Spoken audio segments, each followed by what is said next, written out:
Well, good afternoon. Welcome to this Tuesday edition of Wire to Wire. Hello from Horseshoe Indianapolis. She's back. I'm back. Racing Rachel, track announcer John G. Dooley, and a beautiful day to start off this new race week here, the first Tuesday of September, past Labor Day, but we are fast and firm, come roaring back with carryovers on today's card under sunny skies. We've got a late pick 5 carryover from Thursday and a late pick 4 carryover as well. 27 for the late pick 5 and 27,000 and 2,300 for the late pick 4 races 5 through 8. So there was a little bit of confusion on the weekend, but definitely a good day of quarter horse racing. And now we're back to these carryovers for the late pick 5. And speaking of our quarter horse card here on a Saturday was an all quarter horse card. So thus the 50-cent late pick 5 carried over to today. But Rachel mentioned that $1 presented by Itoba, late pick 4, that carryover also in play. Races 5 through 8, and a quarter horse pentafecta. That's on the finale here today. Martha Clausen will be along later as part of the live broadcast talking about her selections for that quarter horse Grand High 5. That also a carryover of $2,632. So a nice blend of racing action here today as we start a new month of racing here at Horseshoe Indianapolis. We are fast and firm. Turf rail set at 36 feet. And for the official race day forecast, looks sunny to me. Let's go down to WRTV6's meteorologist, Macy Tetrick, for the official forecast. Macy, looks clear. From Indy's streaming news leader, this is a WRTV update. Hope you all had a great holiday weekend. As we look to today's forecast, it's going to seem very similar to where we were for the holiday yesterday. Temperatures keep climbing into the low 80s, which is about right for where we should be for early September. A lot of sunshine for you. Maybe a few more clouds through the evening, but we should stay dry. As we look ahead, very calm through the overnight tonight and beautiful through most of Wednesday, but we'll keep an eye on rain chances late in the day Wednesday. All right, Macy, thank you very much. Macy Tetrick there at WRTV6, taking us into this new week of racing here at Horseshoe Indianapolis. We had no live racing on Labor Day, Monday, nor Sunday of that holiday weekend, but going back to the last thoroughbred and quarter horse card we had here on Thursday, certainly Evan Roman was riding in good form along with Apprentice Jose Gutierrez as we go back to our Thursday racing action for some race rewinds. Yeah, it was a really nice day for Evan, and Gutierrez just keeps impressing me. He's really riding really well, but we're going to start here with Evan, right? Yeah, in the 5th race, the 3 Damn Laura for Brendan Walsh. This was an offspring of Munnings, a first-time starter for Godolphin, trained by Brendan Walsh, and Evan Roman getting on this nice prospect, finished them off very nicely here, taking out this first out success for Godolphin. And again, this going back on Thursday's card, and also talking about Thursday, we had the return of a couple of seasons ago, the Indiana Derby winner, of course, this year, Tip Top Thomas, having taken out the Smarty Jones, the prep for the Grade 1 Pennsylvania Derby. Going back to 2024, it was Dragoon Guard, second starter this year, best actor, took it right to the goon. Yeah, I was like really shocked at how close this was. I mean, we have two, we finished second in one of our derbies and then Dragoon Guard from last year. I mean, this was like a little mini allowance, or I mean, stakes race we had on the card. 1042 for best actor, which I was a little shocked at. Like a mini handicap. It was like a mini handicap, sorry. He's right. For the official record. Jose Gutierrez, every year we award the Juan Saez Memorial Leading Apprentice Award here at Horseshoe Indianapolis, and certainly Jose Gutierrez tossing his hat into the ring here this year. He's been riding strong here this second half of the race, meaning of course still some ways to go, but Jose Gutierrez with a couple of wins also on Thursday's card as we go back to his victories. And again, Is My Business. This was a nice ride by Jose on the rail and holding sway for Jose. Yeah, he definitely got a nice little rail skimming ride here, and one Is My Business for Labra, Aurelio Labra, and they've had some nice success together. He had another winner, which they paid really well. I can't believe best actor, like I said, paid 10, but then later in race 6, the number 10 Kaboom for Lauer and for Mike and Penny, $14.80.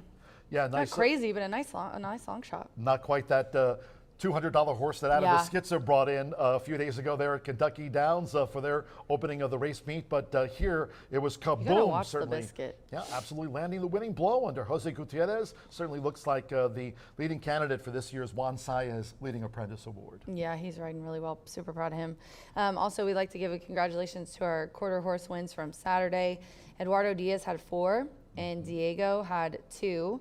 Tim Eggleston had 3 wins for the trainers. Tasha Perez had 2, and Corinne Garcia had 2 wins as well. It's always like that on quarter horse days, multiple wins like that. Corinne's first 2, by the way. Talking Oh, really? Yep, and we have to give Tim That's Eggleston a shout out. excellent. By the way, speaking of Tim, he had a terrific on Saturday as a flair for politics, 45-1 winner. He's a Hawkeye, all sorts of trouble for Wow. under German Rodriguez. We'll give his Hawkeye Yeah. another shot. Certainly one of the top juveniles in the state, but congratulations to Tim. 25 thoroughbred winners here this season. Talking about Tim Eggleston, 35 quarter horse victories, tops the leaderboard there. What a season for Tim I know Eggleston. he has had some seasons these last few years, so congratulations to him. But what a great start! Be sure to mark his name down, no matter what breed he runs. $3,454 raised for the Grayson Grass Challenge. All those that took part, of course, Brian Aragoni led the way. You had a lot of success there too. I'll take top 3 as long as I don't finish last. That's my bronze goal medal, every year. Just don't wanna finish last. $575.90 for Racing Rachel's picks. That gets the bronze medal. Jimmy McNerney, of course, often joins us here on Wire to Wire. Came in as a late throughout the entry card. and about sweeps it. Silver medal, and Brian Aragoni topped with $889.10. Competition, but all raising money there for Grayson Equine Research, $3,454, and that wrapped up, of course, last month as we start a new month of racing here at the track. But job well done by you, B, and Jimmy McNerney. Yes, it's a very wonderful cause to raise money for. Love working with Jamie and everybody, Jamie Hayden at the Grayson Grass, so it's just a wonderful group, and we're very happy to be able to support them. So another $3,000. I wonder what the total is of all the years we've done this. But it's to terrific. ask. It's terrific that we a lot. certainly cheers try to to our friends brag or there. anything. At Grayson Equine Research, and talking about last month. So we wrapped up the Grayson Grass Challenge. It's a wrap on BA's hat trick, but we still have AI Allen waiting in the wings. Today's contest, Beat the Bot, it goes all the way through. Now we're past Labor Day, but Beat the Bot goes all the way through the end of this month. Yeah, and I did just go. retweet the picks for him. But yeah, your entries are due by race 3. Go to race 8 and be sure to send your entries to horseshoeindycontest@gmail.com. I'm going to try to say this later and probably leading up to race 3. If you are the top handicapper all the way to the person, anyone who has beaten AI Allen and above gets put in a drawing for $100. We've had some people a little confused at that, thinking if they were the very top number 1, but you all get thrown in lumped together. You just have to beat AI Allen. And then the final for Beat the Bot is that'll be at the end of the month, of course, Oh, Tuesday, okay, yeah. September 30th. So a few weeks to go in this contest being featured here on Tuesdays during the month of September. And as we take a look what's coming up this week, of course, Wednesdays are for winning for all of you Racing Rachel's Warriors. This is an on-track contest, so hopefully you can come out here, join us at Horseshoe Indianapolis. We've got our live racing program this week, today through Friday, post time 2:10, of course. First floor OTB is always open for wagering action, and Horseshoe Indianapolis Casino 24/7. Thursday, of course, we have that first race post time at 2:10. Now that we've wrapped up BA's hat trick, and we've got a special Friday card also at 2:10. Yep, I love that graphic. Aaron. Yeah, Friday. Got to remember, since we didn't race Monday, we are going to race Friday. This is why I keep my calendar on the do background too. of my I phone, posted on X because the other you day, did yeah. give me a shout out. all the So credit. yeah, this week it'll be Tuesday through Friday, and then for the rest of the month we will be racing Monday through Thursday, just so you guys know. Fast and firm turf rail set at 36 feet. We've got 3 carryovers on the card. The first being in the 50-cent late pick 5. Low 11.99% takeout. We've got the $1 late pick 4 carryover. That coming after Saturday's card, presented by Itoba, $2,303. Last race, that quarter horse dash, a carryover in the quarter horse pentafecta of $2,632. With a big carryover, certainly that 50-cent late pick 5, Rachel, is over $27,000. It starts with the 4th race maiden sprint scheduled at 3:43, and you put together a nice ticket for our horse players. Yeah, and I feel really good about it because the Big A just texted me his, and it's like eerily similar. So I'm feeling pretty good right now. Big A's tuning in each and every day now, isn't he? Yeah, he is. Manja. You got to know where that Italian food is. Yeah, I do. He took me to Mamma Mia's. It was really, really good. I got to meet Frank too. I met Miramati and everybody, so it was really It's nice. antiquarian pulling away. He does a pretty good John too. Amenities is okay. I love it. You guys all do that. It's hilarious. On to you. Okay, so the pick 5. I went 4-5-8 in the first leg, which is race 4, and it kicks off with that $1 pick 5, 50-cent pick 5. I'm sorry. The pick 4 in the next race is $1.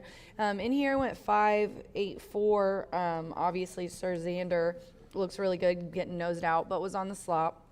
in routing is going back to back to one turn, going to sprint and gets a fast track, which is good, I think. But I don't know if this one likes 2 turns a little bit better. So I put the 5 on top in here. What Now Daddy is my top selection from Randy Clout, Fernando de la Cruz. I just think that this horse has kind of gotten not an ideal trip of it, but he has nice early speed. If he could just hold it together at the end of the race, I think he's going to be tough. And then the 4 I like at 12-1 the morning line, 4-star General Santos Sanger. I think that horse is really going to improve off that last right. Kind of got stuck on the inside and had nowhere to go. And by the way, Fernando on top of the leaderboard, 69. He's 13 up. I saw. Fernando. I just retweeted that. He's 13 up now, right? Yeah. So be sure to mark that down. I have 3, 4, 8, 9. So this is a tough race. This is an Indiana bred allowance, 3-year-old and up, a mile and a 16th on the grass. The 3s never ran. On a fast turf, yielding last time, won there, or had a good turf course. We're firm now. I'm sorry, I didn't mean to say fast. Firm for turf.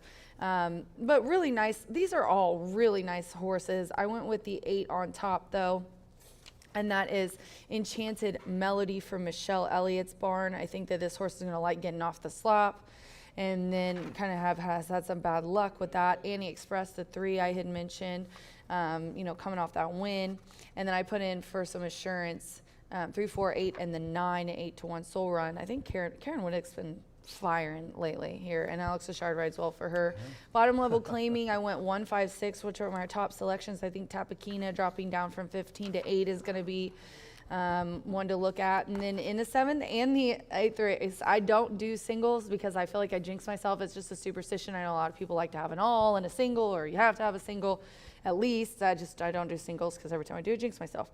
The 1, 4, 6 are out. Ramos is on the 8, and that intrigued me, as well as the also eligible. So I have 2, 11. But if you wanted to spend any more money or maybe have a long shot play in this race, I just have a feeling about the 8. It seems like whenever Ramos picks up these big long shots, he rides really well on them. So, and like I was telling Seth Morrow on OTB TV, he's definitely hungry to catch up, here at the end. The 8th race is an allowance on the turf, and it is open.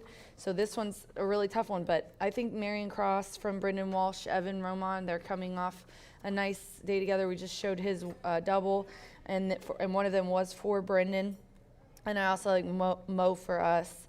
Eric and Steve get together, the Asmussen boys. So it's an interesting sequence. I think it's going to be kind of tough to take down. I did do a little bit more of my ticket. I did a $72 ticket, which I don't normally do, but when you have a big carryover and a nice chance to take down a big chunk of money, it's always good to invest just a little bit more than you normally would. Chunk of money. So that's my pick 5 ticket right there. Starts with the 4th race again, $27,184. Beginning on the 4th race of 9 here on the card. That 4th race maiden sprint to kick off the 50-cent late pick 5 wager. Low 11.99% takeout and schedule post time 3:43. Getting back to Fernando de la Cruz just for a moment. 69 wins here this season. Going for another riding title here at the track. Joe Ramos with a couple of riding titles. He has 56 wins this meet. Marcelino Pedroso Jr. right now sitting in 3rd. Alberto Burgos is 4th. Perfect timing as we take a look at the leaderboard. And there it is. Alberto with 81 wins last year to claim the jockey title. And Sammy Bermudez rounding out the top 5 there. Look at Randy.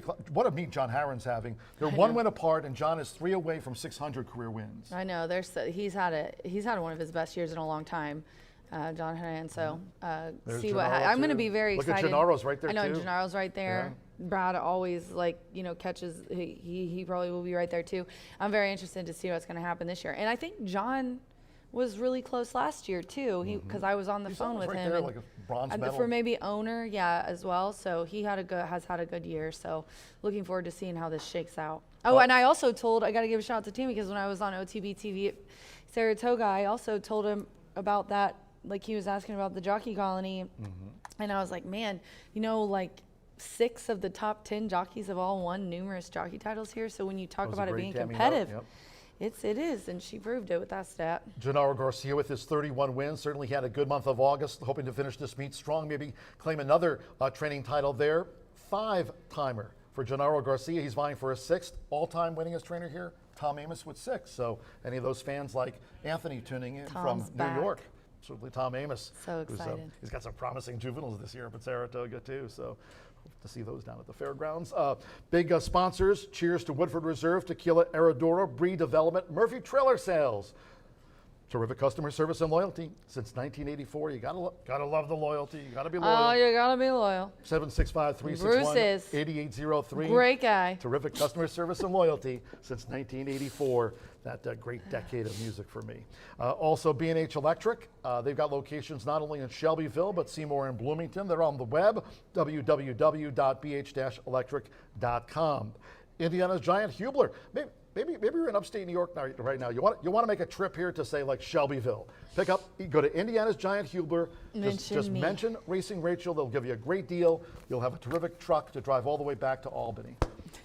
Franklin location as well. DriveHubler.com. Carryovers. That's certainly the story on today's racing program. Sunny skies, a beautiful day. So ideal conditions with 3 carryovers hanging in the balance today. 50-cent late pick 5. Again, that's the big one, over $27,000. $1 late pick 4 presented by Itoba. That is $2,303. Then, of course, Martha Clausen. She loves talking about the quarter horse grand high fives. And she takes them down, Then we'll get a Pentafecta carryover of $2,632 in the 6:15 finale. Beautiful day. Quick commercial break here on this start of the week. First Tuesday, September edition of Wire to Wire. When the program returns, Brian Aragoni. He's been burning the midnight oil. Just when Rachel landed at the Indianapolis International Airport, Brian was putting together his pick 5 tickets. He's ready to go. Quick commercial break. Back with B for the B block for Racing Rachel. Track announcer John G. Dooley. We're done. Don and John, we're done. Have fun. Bye for now.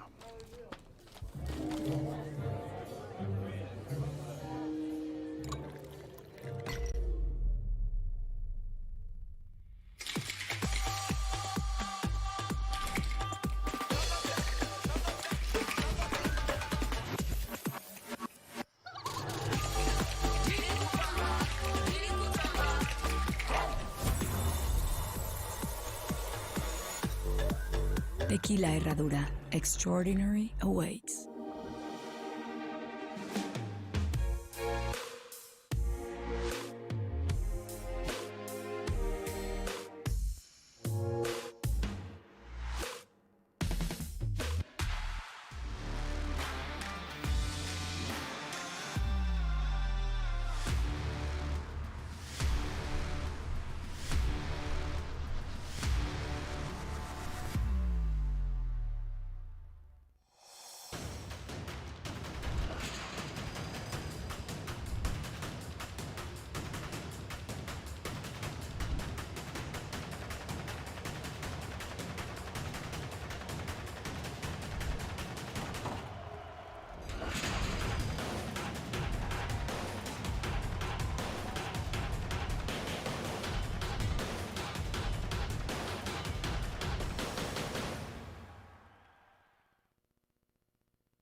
Welcome back to the B block of Wire to Wire here at Horseshoe Indianapolis, 24 minutes away from our Tuesday of racing. We've had a jam-packed week. We had the premier day of quarter horse racing here on Saturday. A shout-out to Louis Rabot and Martha Clausen. They did an awesome job holding down the fort with John G. Dooley, but there's no rest for the weary because we are back racing Tuesday through Friday here, and thankfully we were able to string along a carryover, not one, but 2 carryovers as well, also a minor Pentafecta one, so 3 with an asterisk as well. But late fire 5, Itoba pick 4, those will begin in races 4 and 5.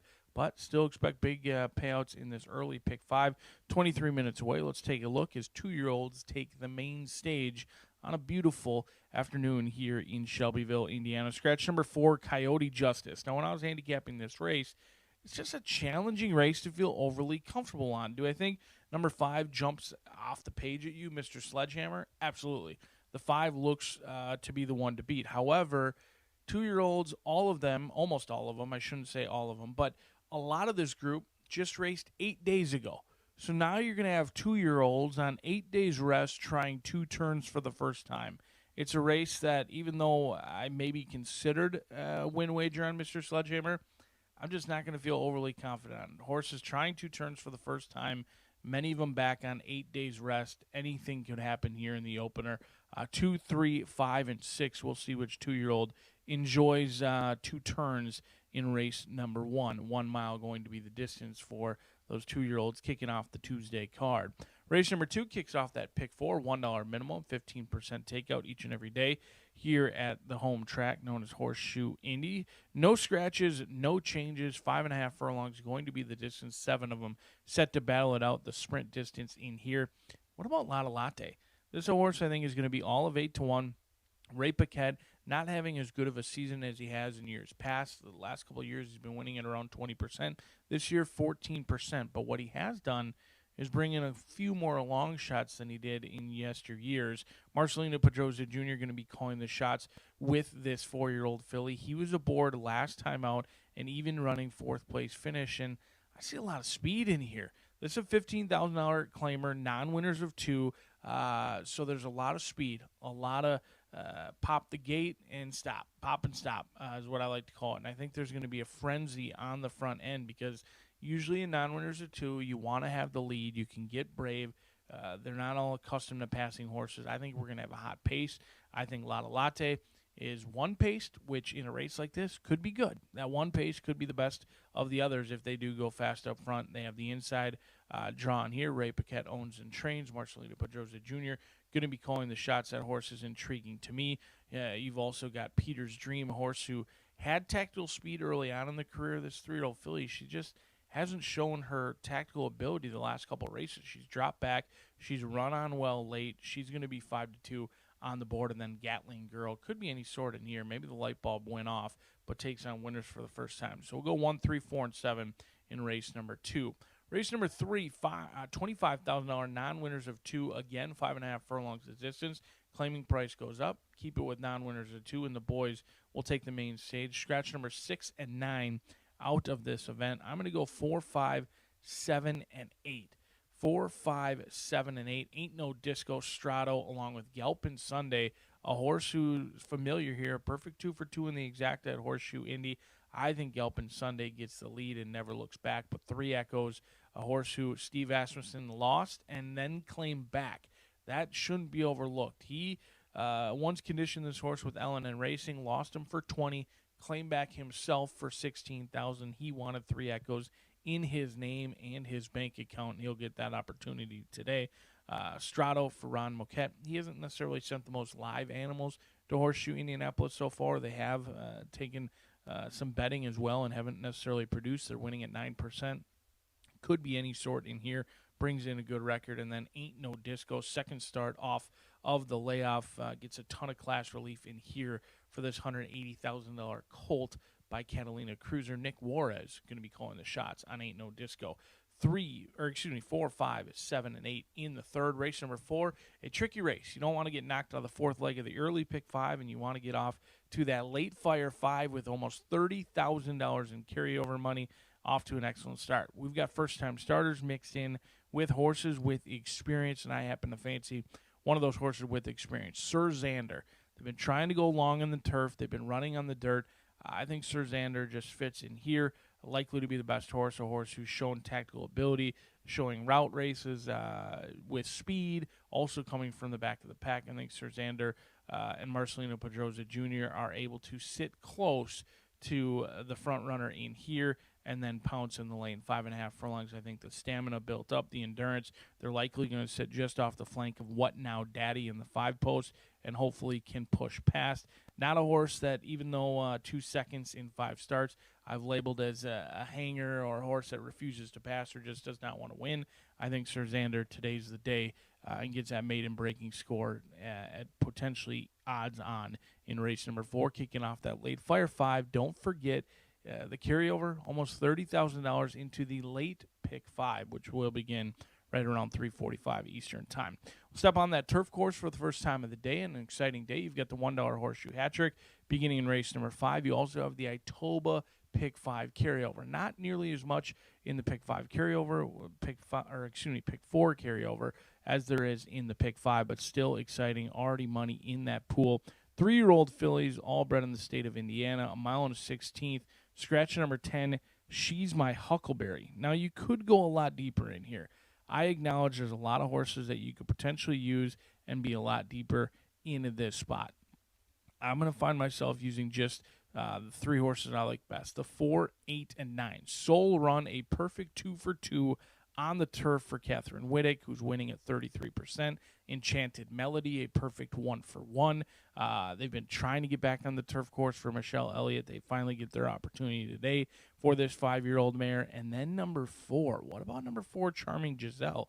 Winless on the turf so far, but does have 4 second and third place finishes, has tactical ability to sit just off the pace, and Luis Contreras has been winning here in Horseshoe Indianapolis, and I think he's going to give this horse a great trip. We're going to take a stand against Annie Express, 9-2 on the morning line, a perfect 2 for 2, but didn't make it look very easy against Spooky Ridge, who I don't think wants to win too many races these days.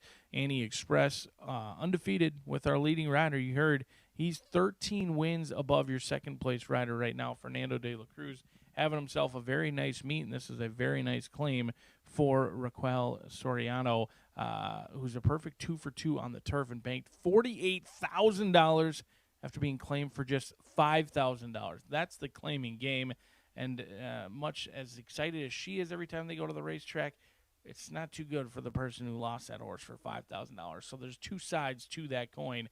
Andy Express looking to put that undefeated turf record on the line as the 3-0 filly takes on Older in this spot. A huge week of racing at Horseshoe Indianapolis, Tuesday through Friday here at Horseshoe Indy, and we kick off the racing week with a carryover in both the late pick 5 and that Itoba pick 4 as well. An action-packed day ready to get started as we're 16 minutes away from the opener here at Horseshoe Indianapolis. Good luck today.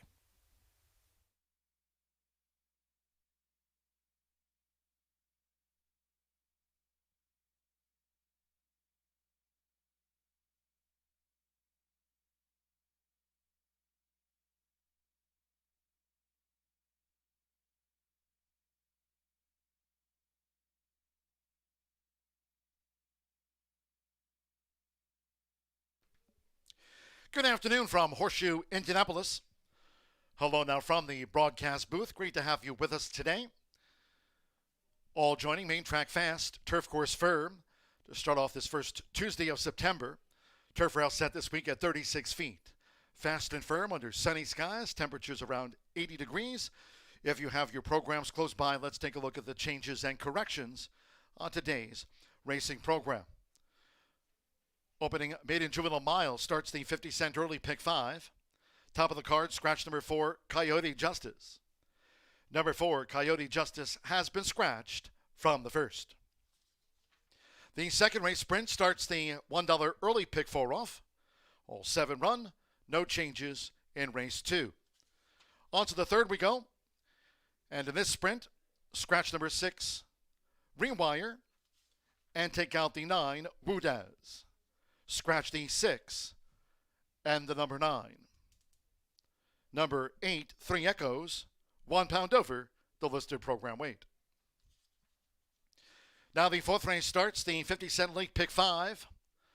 Low 11.99% takeout on the pick 5s here this season. The first of our carryovers, $27,184. The 50-cent late pick 5 carryover starts here with the maiden sprint, due at 3:43 p.m. Eastern.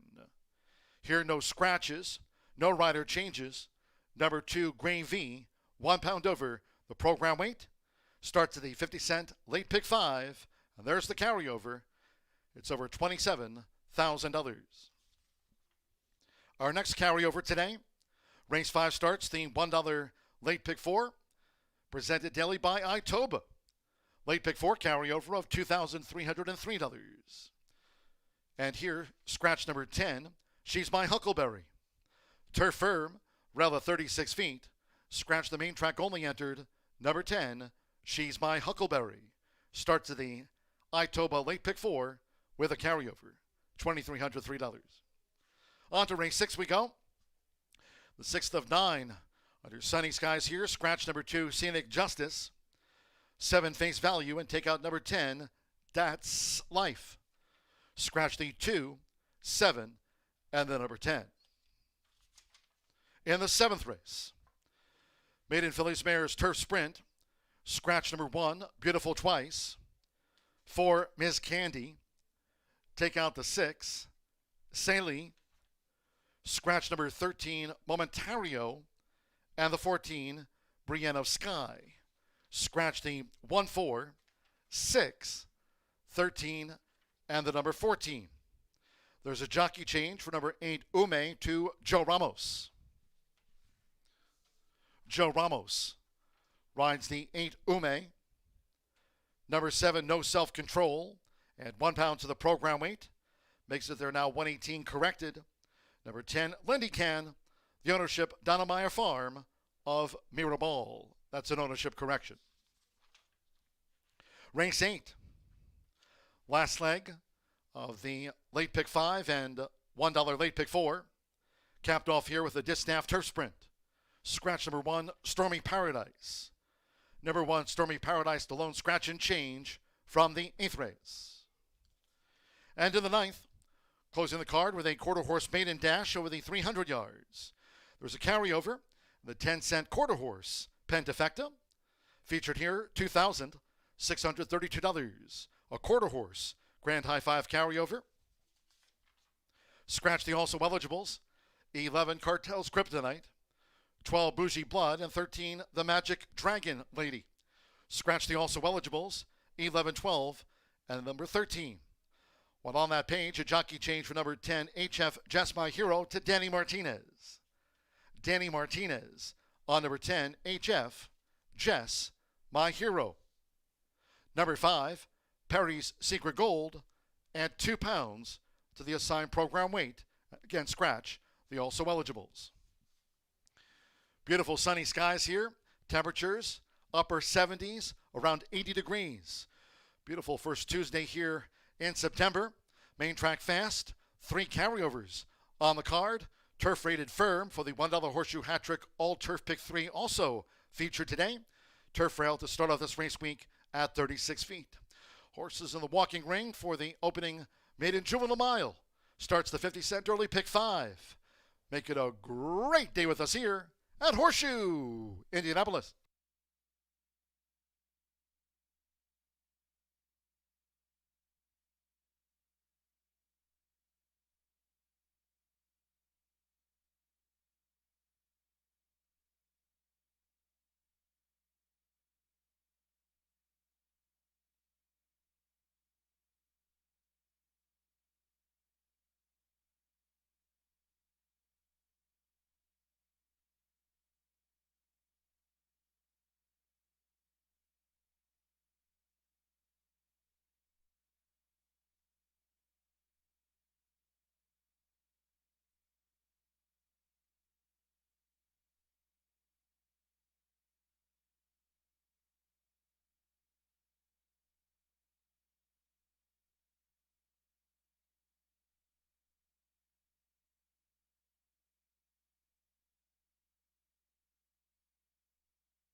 Horseshoe Indianapolis paddock judge Brandy Bell with the call for Riders Up.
The horses coming onto the track for the first race. The maiden juvenile mile, a field of 7. Number 4, Coyote Justice has been scratched. Scratch number 4, Coyote Justice here at the top of a 9-race card. Exacta, Trifecta, Superfecta. Maiden juvenile mile starts are rolling doubles, pick 3s, and the 50-cent early pick 5 starts here. Main track fast, under sunny skies, turf course firm, turf rail set on this first Tuesday of September at 36 feet. Getting closer to post time for the opener.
We're less than 1 minute away from post time for the maiden juvenile mile. Starts the 50-cent early pick 5. Less than 1 minute.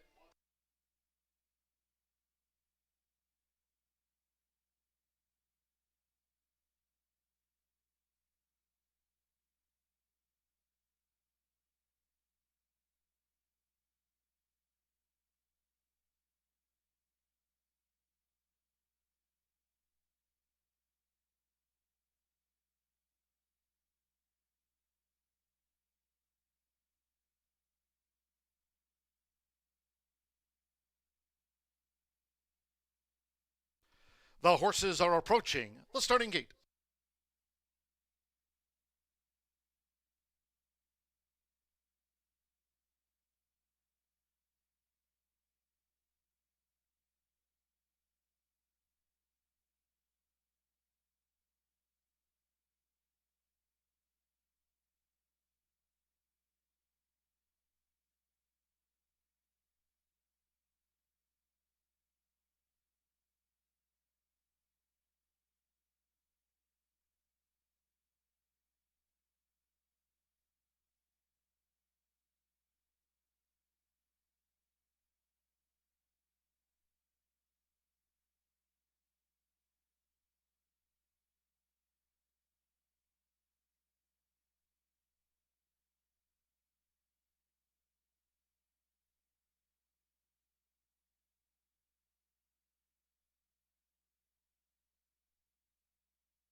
The horses have reached the starting gate.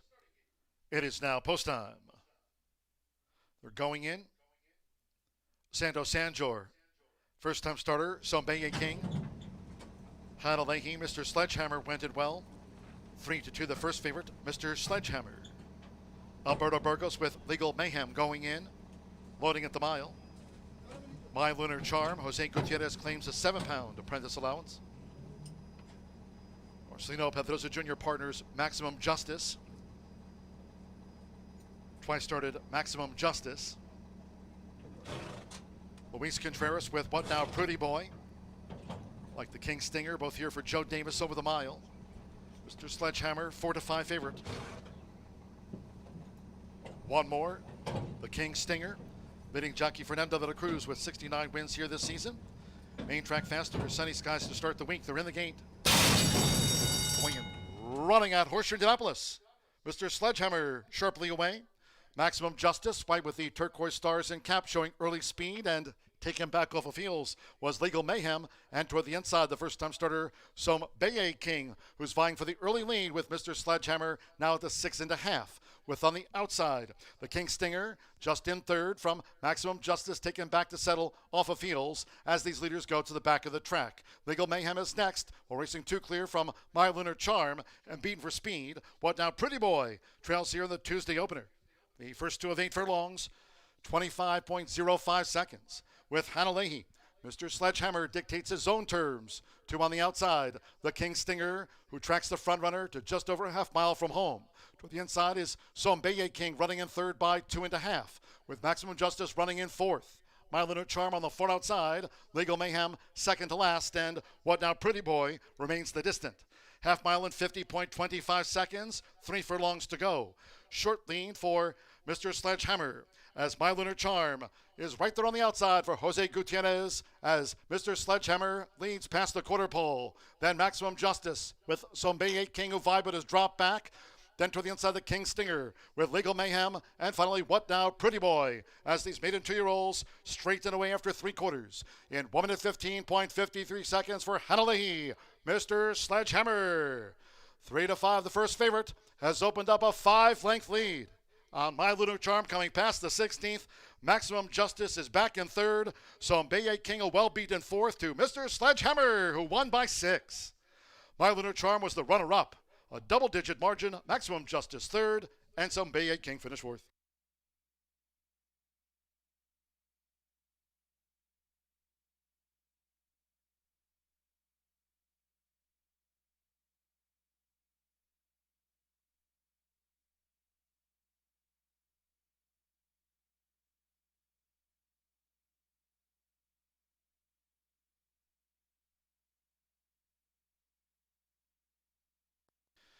141.66 after the maiden juvenile mile. Top of the card, 141.66. We're standing by for the run order from the judges. Posted now 5-6-3-1. 5 Mr. Sledgehammer at 3-5 was first after the mile. Number 6, My Leonard Charm. 2-1 the runner-up. 3 Maximum Justice. 14-1 third. And the 1 Sombeye King at 9-1 getting into the frame. Hanalehi here for Tiana Richardville's Thirsty Acres Racing. Third time was the Charm for the son of Looking Cool, Mr. Sledgehammer. Romson at 3-5.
In the Murphy Trailer Sales Winner's Circle, number 5, Mr. Sledgehammer with Hanalehi. Mr. Sledgehammer is a 2-year-old big gelding by Looking Cool. Out of the Menifee Mare in Shore, racing for Tiana Richardville's Thirsty Acres Racing LLC. Horseshoe Indianapolis congratulates the winning connections of Mr. Sledgehammer out to the maiden juvenile ranks.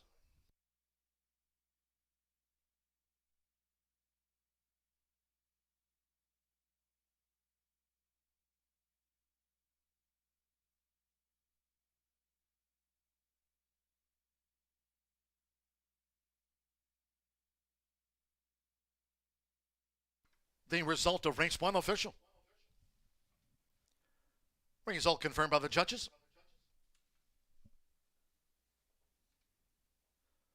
5-6 exacta, paid $5.80. 50-cent trifecta, 5-6-3, $5.70. With Sombeye King fourth, 10-cent superfecta, 5-6-3-1, returned $2.68. In the maiden juvenile mile, the 4 was a non-runner. Favorite first, 7 ran. Fast track 141.66. On to race 2 we go. No changes in the sprint. All 7 run in race 2. No changes. 21 minutes to post. Exacta, trifecta, superfecta. Double pick 3 and start to the $1 early pick 4. There's no carryover here in the early pick 4. Post time will be at 2:42 in all cases. Please do try to make your Horseshoe Indianapolis selections and wagers today early. Thank you. Coming up in just a moment, our first race replay of the maiden juvenile mile. Hope you had a bet on Mr. Sledgehammer.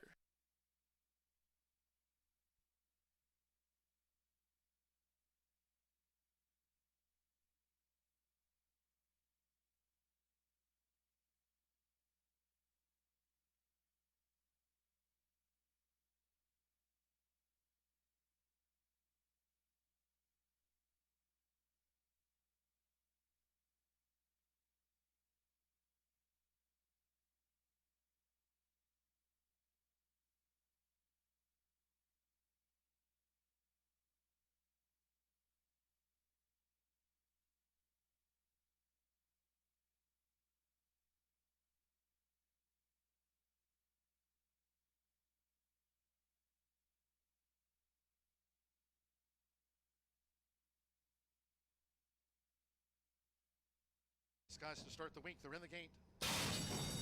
Going and running out Horseshoe Indianapolis. Mr. Sledgehammer sharply away. Maximum Justice, white with the turquoise stars and cap, showing early speed and Taken back off of heels was Legal Mayhem, and toward the inside, the first-time starter, Som Baye King, who's vying for the early lead with Mr. Sledgehammer now at the 6.5. With on the outside, the King Stinger just in third from Maximum Justice, taken back to settle off of heels as these leaders go to the back of the track. Legal Mayhem is next, while racing 2 clear from My Lunar Charm and beaten for speed. What Now Pretty Boy trails here in the Tuesday opener. The first 2 of 8 furlongs, 25.05 seconds. With Hannah Leahy, Mr. Sledgehammer dictates his own terms. 2 on the outside, the King Stinger, who tracks the front runner to just over a half mile from home. To the inside is Sombeye King running in third by 2.5, with Maximum Justice running in fourth. My Lunar Charm on the far outside, Legal Mayhem second to last, and What Now Pretty Boy remains the distant. Half mile in 50.25 seconds, 3 furlongs to go. Short lead for Mr. Sledgehammer, as My Lunar Charm is right there on the outside for Jose Gutierrez, as Mr. Sledgehammer leads past the quarter pole. Then Maximum Justice with Sombeye King, who vibe but has dropped back. Then to the inside, the King Stinger with Legal Mayhem, and finally What Now Pretty Boy, as these maiden 2-year-olds straighten away after 3 quarters. In 1 minute 15.53 seconds for Hannah Leahy, Mr. Sledgehammer. 3-5, the first favorite, has opened up a 5-length lead. On My Lunar Charm coming past the 16th, Maximum Justice is back in third. Sombeye King a well beat in fourth to Mr. Sledgehammer, who won by 6. My Lunar Charm was the runner-up. A double-digit margin, Maximum Justice third, and Sombeye King finished fourth. Faster.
We are 9 minutes to the second race here at Horseshoe Indianapolis, and we have a filly and mare 3-year-old Nup claiming for 15 going into this race, and not any scratches in here. The 3, the 5 to 2 favored, and that is my top selection. Evan Roman coming off a double on Thursday, and he's riding here for Scott Mullins. This is a 3-year-old filly who's making her 12th lifetime start. She has 1 win, 2 seconds, and 2/3. She has kind of a stalking running style, and I think is going to benefit her. She's been at 6 furlongs in her last couple. She was a second on August 13th when she dropped down to claiming for 15. She's repeating that class off of that race. So allowance, it was a little tougher, but she did break her maiden at maiden claiming for 15. So it kind of fits that they put her back in here, and they're going down to 5.5, which is the distance that she broke her maiden at. She has, out of this group, there's not a lot of speed, but she did flash put up the biggest number in her last race. And she obviously likes dirt. And she ran second versus similar. So I think she's definitely one to put in there. And then the 7 is 4-1 Gatling Girl. Louis Contreras is aboard here for Bob Gorham and sister Marion Gorham, who owns this 3-year-old filly. Another one by Fight Song. Which is the case for my top selection. This 3-year-old filly is making her 6th lifetime race, and she has a 1st and a 2nd place finish to her credit, both at maiden claiming for 15. She's starting here first time with winners, but obviously she won her last race, which bodes well for her. Bob Gorham has high percentages in claiming races, 20%. Good percent, and also Louis has had a couple of nice winners for Bob in the last couple of weeks. And then I'm going to round it out with the 4 Peter's Dream at 3-1. Jose Gutierrez is aboard for John Herron, 3-year-old filly by Storm's Eye, and this one has been trying and knocking on the door, claiming for 15 over and over and over again. The slop was second, 5.5 fast at claiming for 15 was third. 5th beaten 3.5. They're a couple back, and then a third. So just kind of knocking on the door right there in the thick of things since breaking the maiden on May 6th. Has a nice bullet work on August 26th, 4 furlongs, 48 flat, breezing 1 of 31. You like to see that. So Peter's Dream is who I'm going to round out with, and John Hannon having a wonderful, wonderful year, and he's second in the standings as well to Klopp. But I'm going to land on the 3, Focacia. 3-7-4 for me in the second race. Good luck.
The horses stepping onto the track now for the second race. This sprint over the 5.5 furlongs, a field of 7. No program changes here. In the distaff sprint, all 7 run. Exacta, trifecta, superfecta, double pick 3. Starts at the $1 early pick 4 with 3 minutes to post time. Ladies and gentlemen, for information, we do have a late jockey change to announce for the first time in the 6th race. Turning for a moment to the 6th race in your program. There in the 6th, number 4, Load 'em Up Justice, will now be ridden by Sammy Bermudez. Announcing that jockey change for the first time. 6th race, number 4, Load 'em Up Justice, make the jockey Sammy Bermudez. Here, 2 minutes to post time. 2 minutes.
Ladies and gentlemen, for your information, once again, back to that 6th race we go.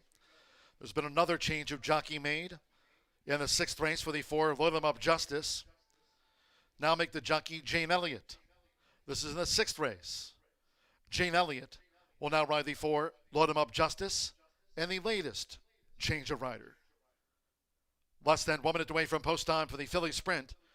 Here start of the $1 early pick 4. Less than 1 minute.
The horses are approaching the starting gate.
The horses have reached the starting gate.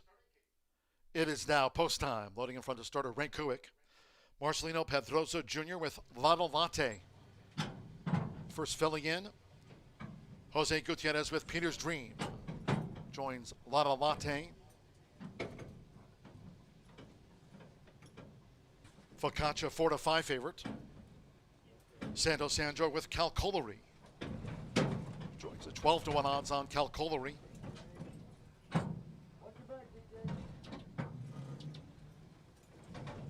Fernando de la Cruz, Kagsy.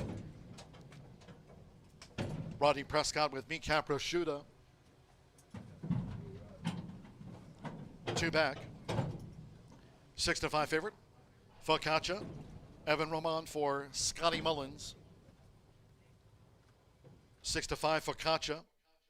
It's 2-1 Gatling Girl. 4-1 Peter's Dream. At 5.5 furlongs, one more. Luis Contreras with Gatling Girl.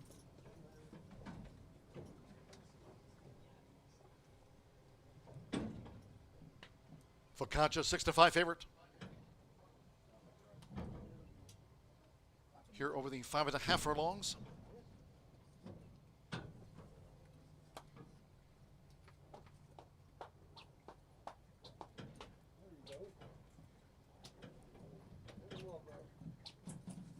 All in line.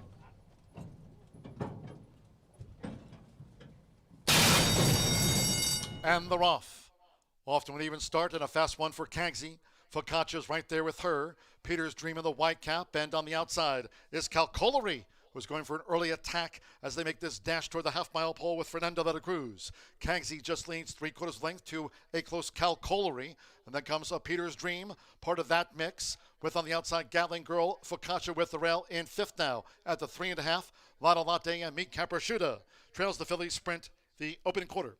22.31 seconds. They round the far turn. Kagsy just leads Calcolari, who's right there on the outside coming toward the quarter pole. Gatling Girls in the three path. In the meantime, Peter's Dream takes back off of heels. Peter's Dream is spying a gap and tips to the four path. Following her is Focaccia on the far outside. Lotto Latte in the pink is Standside and Kneecap Prosciutto well into the stretch. It's Gatling Girl. So Gatling Girl emerged in front with Luis Contreras in the furlong grounds now. With Peter's Dream, Calcolari Vibit has dropped back. Kagsy's given way. Also, Focaccia giving way. Lotto Latte's now third. Focaccia's back in fourth. Gatling Girl gets the result by 3. Peter's Dream was second. Lotto Latte third. Focaccia back in fourth.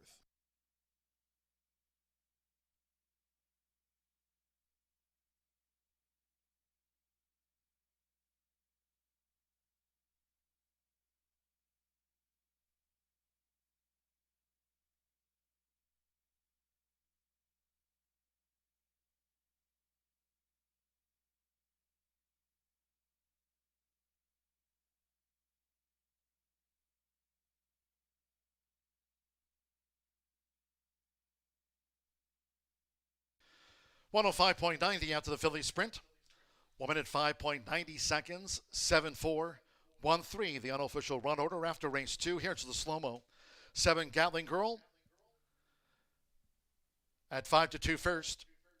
Number 4 Peter's Dream, 7-2 the runner-up. 1 Lotto Latte at 13-1 third.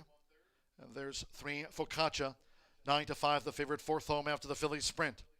7-4, 1-3, hold all tickets until official. It's gone to Gatling Girl. Wins back-to-back. Follows up the maiden here. Luis Contreras back up for Bob Gorham and Marion Gorham. Daughter of Spite Song. It's Gatling Girl, 5-2, second choice.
The result of the second race is now official. In the Murphy Trailer Sales winner's circle, the 7 Gatling Girl with Luis Contreras. Gatling Girl is a 3-year-old Chestnut filly by Spite Song. Out of Siege Gun by Congrats. Bob Gorham trains for Marion Gorham. Horseshoe Indianapolis congratulates this repeat meet winner. The connections of Gatling Girl takes out the Philly sprint. 7-4 Exacta. Paid $25.80. 50-cent trifecta, 7-4-1, and even $46. 5 and 7, the opening double, combining Mr. Sledgehammer with Gatling Girl, $15.40. Focaccia fourth, 10-cent superfecta, 7-4-1-3, paid $17.54. In the sprint, favorite, fourth. Well, 7 ran, 105.90 after the running of race 2. 20 minutes away from the third. In the next sprint, scratch 6 Rewire. Number 6 Rewire has been scratched. Take out the 9 Woodaz. 9 Woodaz has also been scratched. 6 and the number 9 are the non-runners. Number 8 3 Echoes, 1 pound over the listed program weight. Exacta trifecta superfecta, double pick 3. Post time, 3:12.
Kangsy just leans 3/4 length to a close calcolery.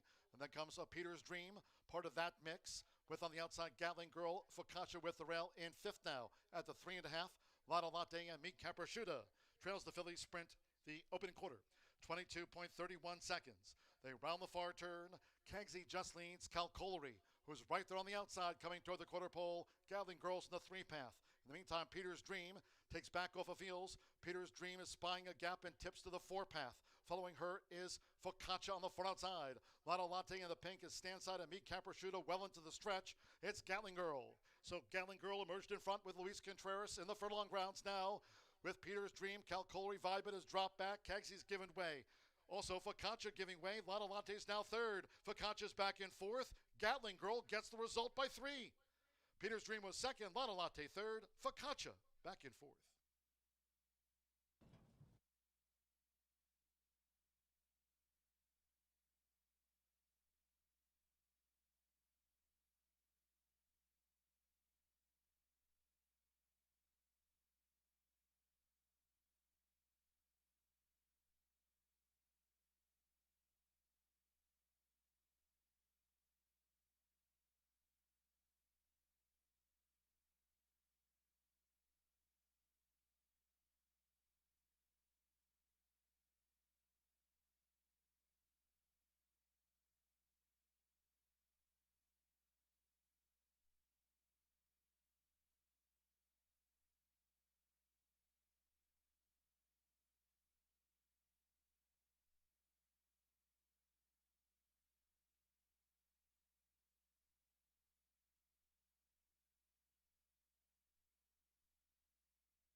10 minutes to the third race here at Horseshoe Indianapolis, and we've got a nice group here claiming for 25. Couple of scratches. The 6 and the 9 are out of here, and I went kind of back and forth. I really like the 5, but I went with the 7. 754 for me. The favorite right now at 8-5 is the 4, but I'm gonna go with Galpin Sunday. Now, if you go through here, we've got some horses with some pretty nice speed figures. The 7 has put up a 79 before in the maiden breaking effort at 5.5, which is today's distance, and on the dirt. So that's really what I liked. I like the freshening. This horse hasn't raced since June 26th. Maybe need a little bit of time off after moving up to winners. They tried the turf. I don't think liked it, but also kind of got an awkward start. In this race, Sammy Bermudez is aboard for Aaron West, and their percentages together are très magnifique. My PPs are a couple days old, so there could have been something Thursday, but 7 of 11 that I had a couple days ago when I looked it up was a pretty good number to me for Sammy B and Aaron West to get together. This one's by American Pharoah. Everybody loves American Pharoah. Malibu Mare. Just really nice. 3 of 5. He's kind of been jumping around, but I think fast track here in Indiana, going down to claiming for 25 out of those couple of allowance tries. I'm going to go with Galpin Sunday. Then I really like the 5 as well. Strato. Keith Asmussen here riding for Ron Moquette. 5 right now is 3-1 on the tote board. 4-year-old gelding by Cloud Computing.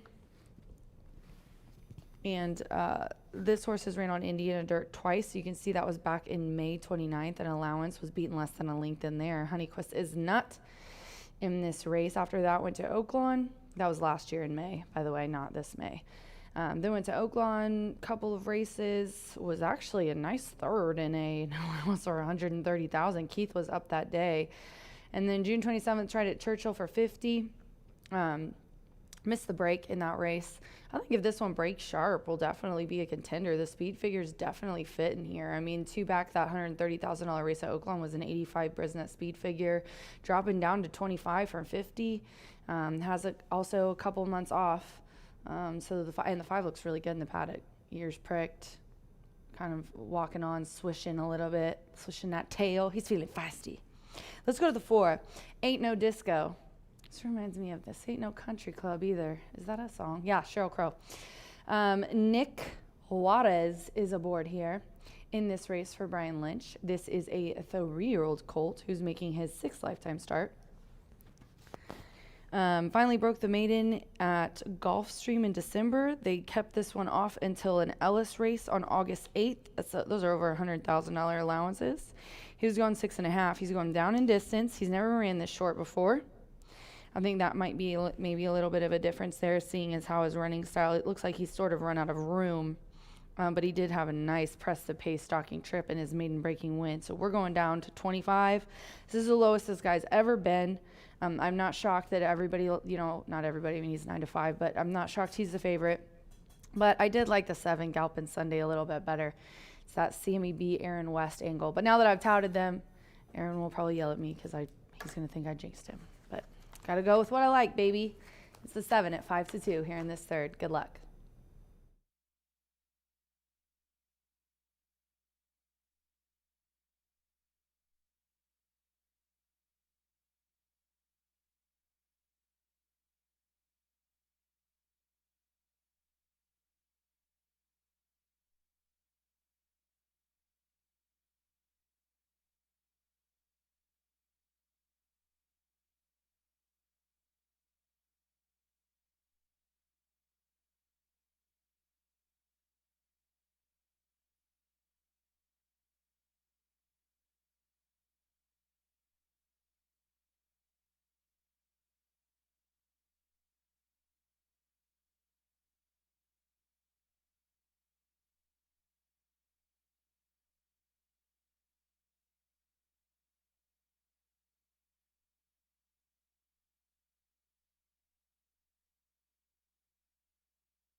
The horses call postward now for the third race.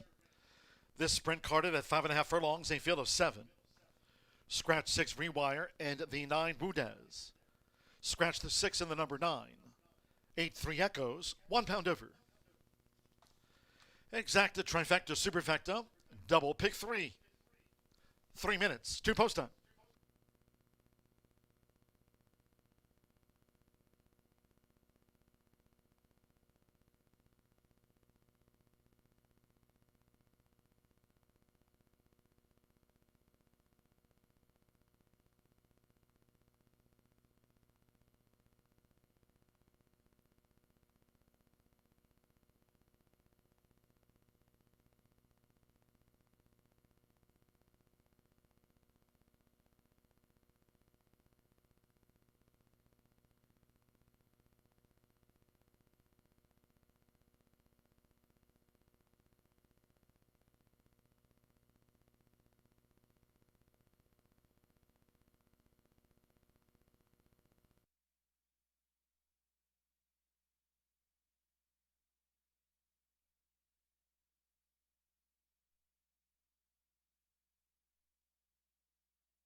Less than 1 minute, 2 post time.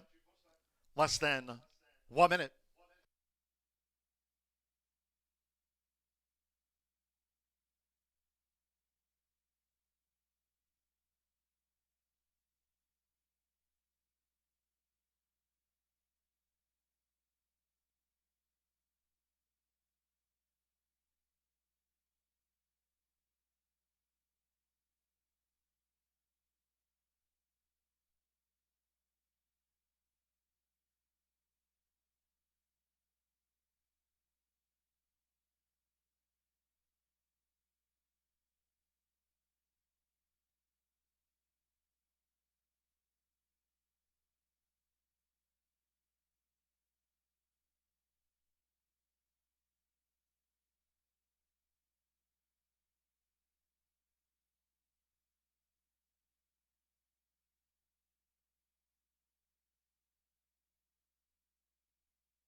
The horses are approaching the starting gate.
The horses have reached the starting gate.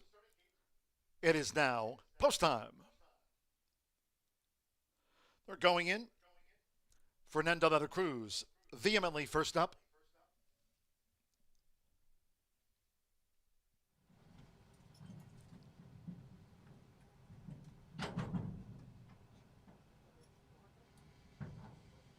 Andres Aloa. The gray flash humor joins vehemently. Now Nick Juarez with Ain't No Disco. 6-5 favorite, Ain't No Disco. Keith Asmussen with Strato.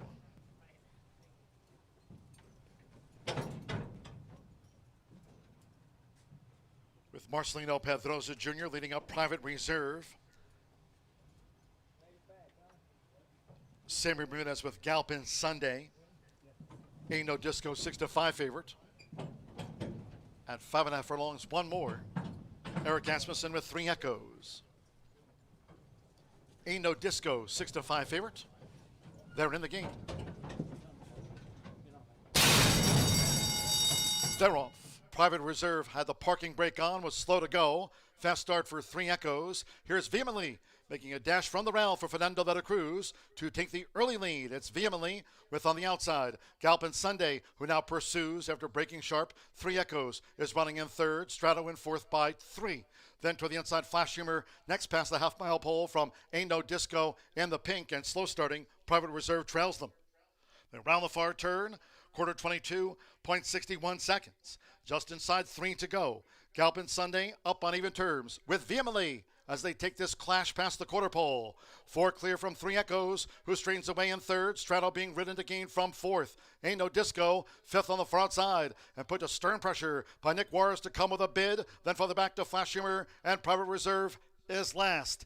They come down to the final furlong. Galpin Sunday is nosed in front. Here's Three Echoes coming with a charge, and Strato is finishing strong. Vehemently led but has dropped back. Three Echoes and Strato on the outside for Keith Asmussen. It's Strato taking the lead and wins by 3/4 length to Three Echoes. Galpin Sunday third, and then Vehemently and Ain't No Disco.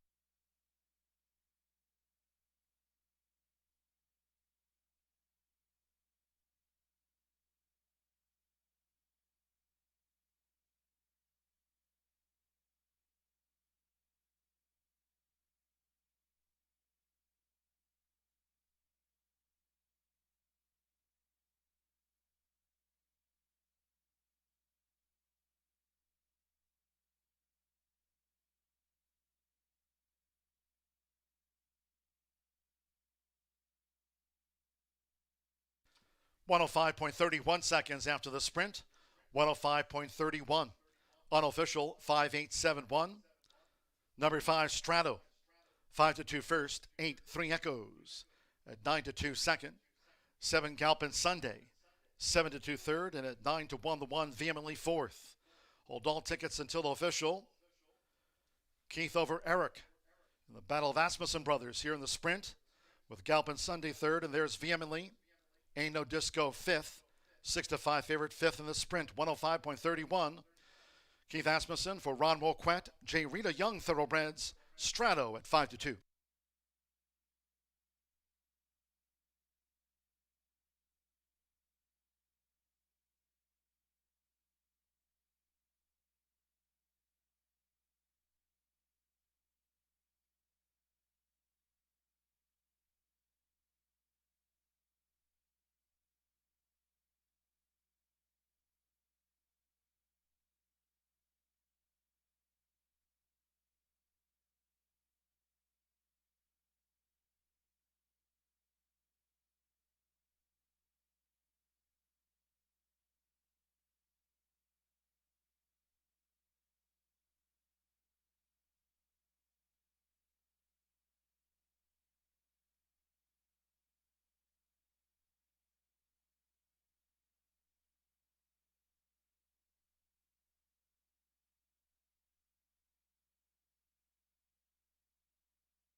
Returning to the Murphy Trailer Sales Winner's Circle, race 3 official, here's the 5, Strato, with Keith Asmussen.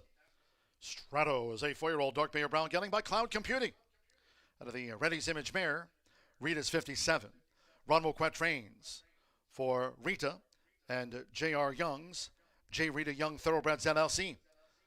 The winner was bred in Arkansas by his owners. Horseshoe Indianapolis congratulates the winning connections of Strato.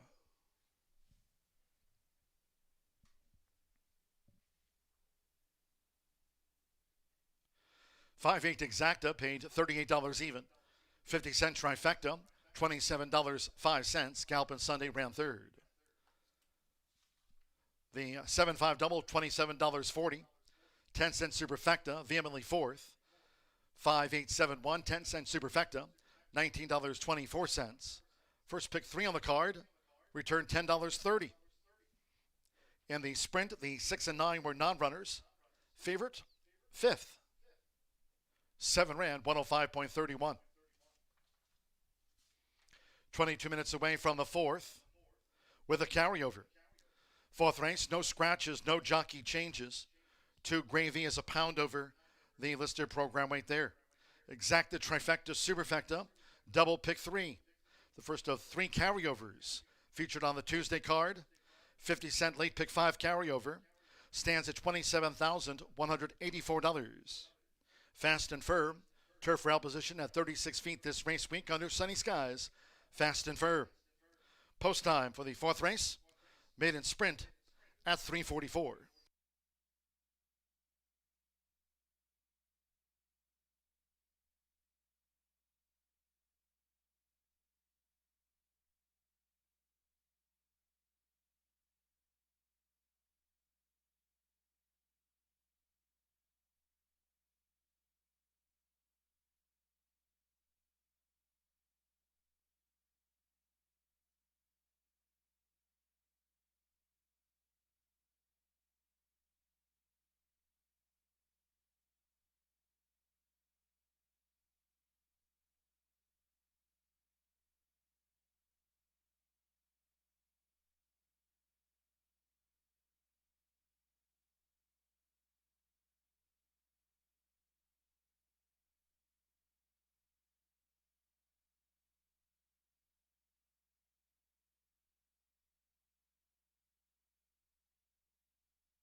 They're off.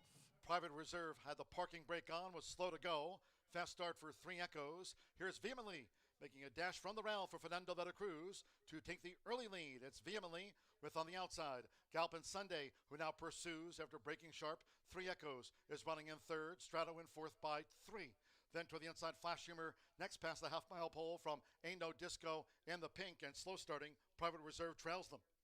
Then round the far turn, quarter 22.61 seconds. Just inside 3 to go. Galpin Sunday up on even terms with Vehemently as they take this clash past the quarter pole.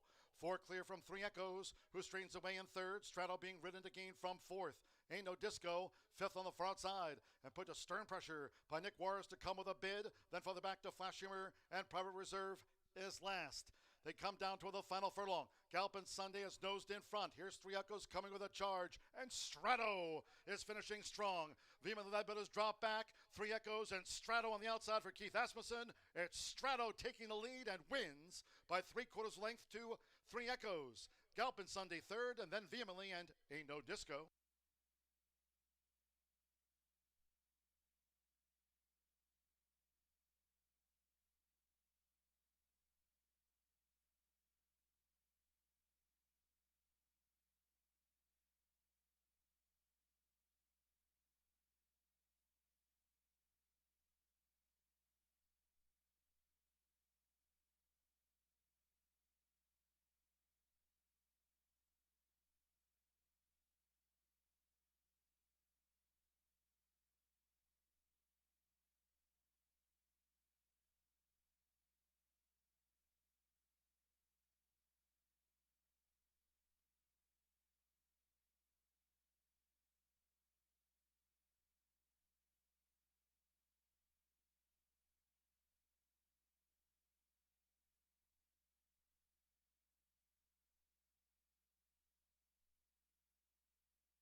Jack Daniels starts here. From cave spring water to sugar maple charcoal to smooth Tennessee whiskey. Made by those who pour everything into their craft. That's what makes Jack, Jack.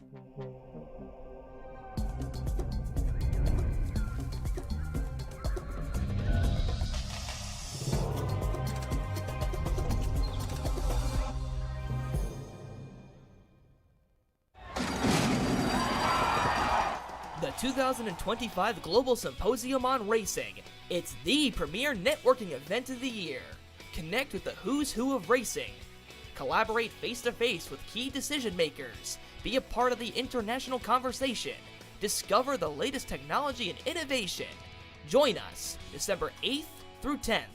Register at racingsymposium.com.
Ten minutes to the fourth race here at Horseshoe Indianapolis, and this starts that late Fire 5 with the sweet $27,000 carryover from Thursday. And just saw the graphic, 33 grand in the new money. You love to see it. I'm going to go over my picks. I'm going to go over my ticket. Get your bet in early. We're 10 minutes to post. We do have a couple minutes in the dark, but be sure to get those bets in. This is a really interesting sequence. I feel like it's going to pay really, really well.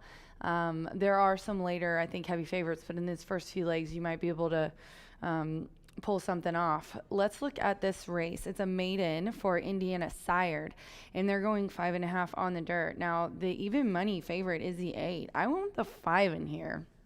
talking about kind of how this sequence might play out, I thought maybe this would be one where the favorite was a little bit vulnerable. I do like Sir Xander, but What Now Daddy is my top selection, 9-2. Fernando de la Cruz and Randy Klopp. We get our two top connections. Randy is our current leading jockey, and leading trainer, and Fernando is our current leading jockey. Last time this horse showed really nice early speed. Had a little bit of time off from July 12th. A third, kind of a best of the rest situation, but this horse was never as forwardly placed as it was in its last race, and ended up fourth in there. But I do think, given the early speed running style that he showed, if he could get that there, might be able to pull it off today. And like I said, I love the trainer. The jockey is cutting back just a little bit, back to 5.5. So What Now Daddy, based on that last race where he showed that he could be on the front end, I'm hoping maybe he can do that again. And then the 8, Sir Xander, is who I'm going to go with. Put up a nice speed figure his last couple races, flashed some speed there. Ended up getting nosed out on the slop at 1.70 miles, and really has been routing and on grass or the slop in the last 4.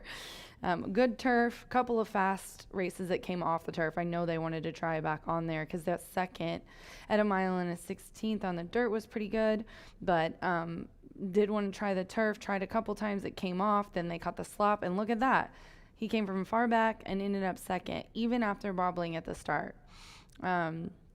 So yeah, second in that race versus similar. And then look at the work on the 23rd. A bullet work, 3 furlongs, 37 flat, breezing 1 of 28. Love to see that one. And then I'm going to round out the 4. The 8 right now is 6-5. The 4 is 9-1. 4-star General.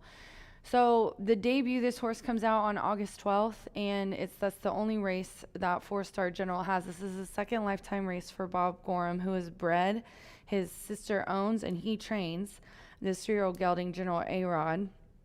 6 furlongs, going to 5.5. But the debut was good. He was well bet. I mean, he looks good in the paddock. He's a gelding. He's got really nice, carrying nice flesh. He looks calm. His ears aren't, crazy. He's not pulling on his groom. He looked for a second-time starter. I mean, you can't ask for better than that. He looks really good, and he's in here with kind of a similar group. So I went 5-8-4, and I thought we could get better odds on him. Maybe sweeten up the trifecta, and 10-1. I'll take that any day. But I'm going to try to beat the 8 here, Sir Xander, with the 5. And then just to go over a little bit of my ticket as we show some of the other horses in this group, I went 4-5-8. And the second leg, race 5, is an Indiana bred allowance for fillies and mares, Indiana sired, 1.16 miles on the grass. That's a nice race. Only the MTO's out. This one I thought was pretty tough. You can make a case for a lot of them in here in this next race. The 3, Annie Express, Fernando de la Cruz for Chaz Reschi. She's had this horse ready to go, and it's coming off of 2 wins. Can it make it 3? I'm not sure. And then the 4, Charming Giselle, I have in there. Louis Contreras already had a win on the card, so he's looking for a double. And this horse has been in some tough allowances and has caught the slop, is trying to go back to turf, and has a couple of nice thirds in there. Ooh, that 7 looks really good on his toes. 6 races, a bottom level claiming for 5. I just went with my top 3 because the 1 is dropping down in class from 15 to bottom level. The 5 is coming from a starter and has been off since January, but is really tough at 2 turns. And then the 6, Nacho Chrome, Tom Medina, is 21%, 48% when he brought his horses here. This horse is also going from starter to bottom level claiming. I don't think this horse has been in this low, and if it has, it was a long time ago. And then I think the last 2 legs are the ones where people probably will single one of these 2s. Lost and Found is one of them that probably people could single, coming from really tough $100,000+ races into this maiden, but is trying turf for the first time, so I just could not single. I also think singling is a jinx for me. I know it's superstition. If you want the ticket down less than $72, I don't normally make a $72 ticket. I try to keep it affordable for the betting public, but when you have a big carryover to take down, I like to put a little extra money in there. But yeah, the 2 and the 11 are who I went with, and I went with 2 and 11 in the 8th race as well. It's an open allowance for fillies and mares, 5 furlongs. Marion Cross is one of the horses I have in my pick 5. Really nice speed figures at the distance, and 84 at 5.5. We're going 5 here, so I thought that was comparable. And then as they're legging up, I'll just end it with Mo for Us, who is Eric Asmussen aboard for Father Steve. $72 ticket, but look at that, $27,000 carryover and $46,000 in the pool. I'm sure that's going to go up. Horses are headed to the track here for race 4, the start of the late Fire 5. Good luck.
The horses called postward now for the 4th race. Stepping onto the track here for the maiden sprint at 5.5 furlongs. All 9 run.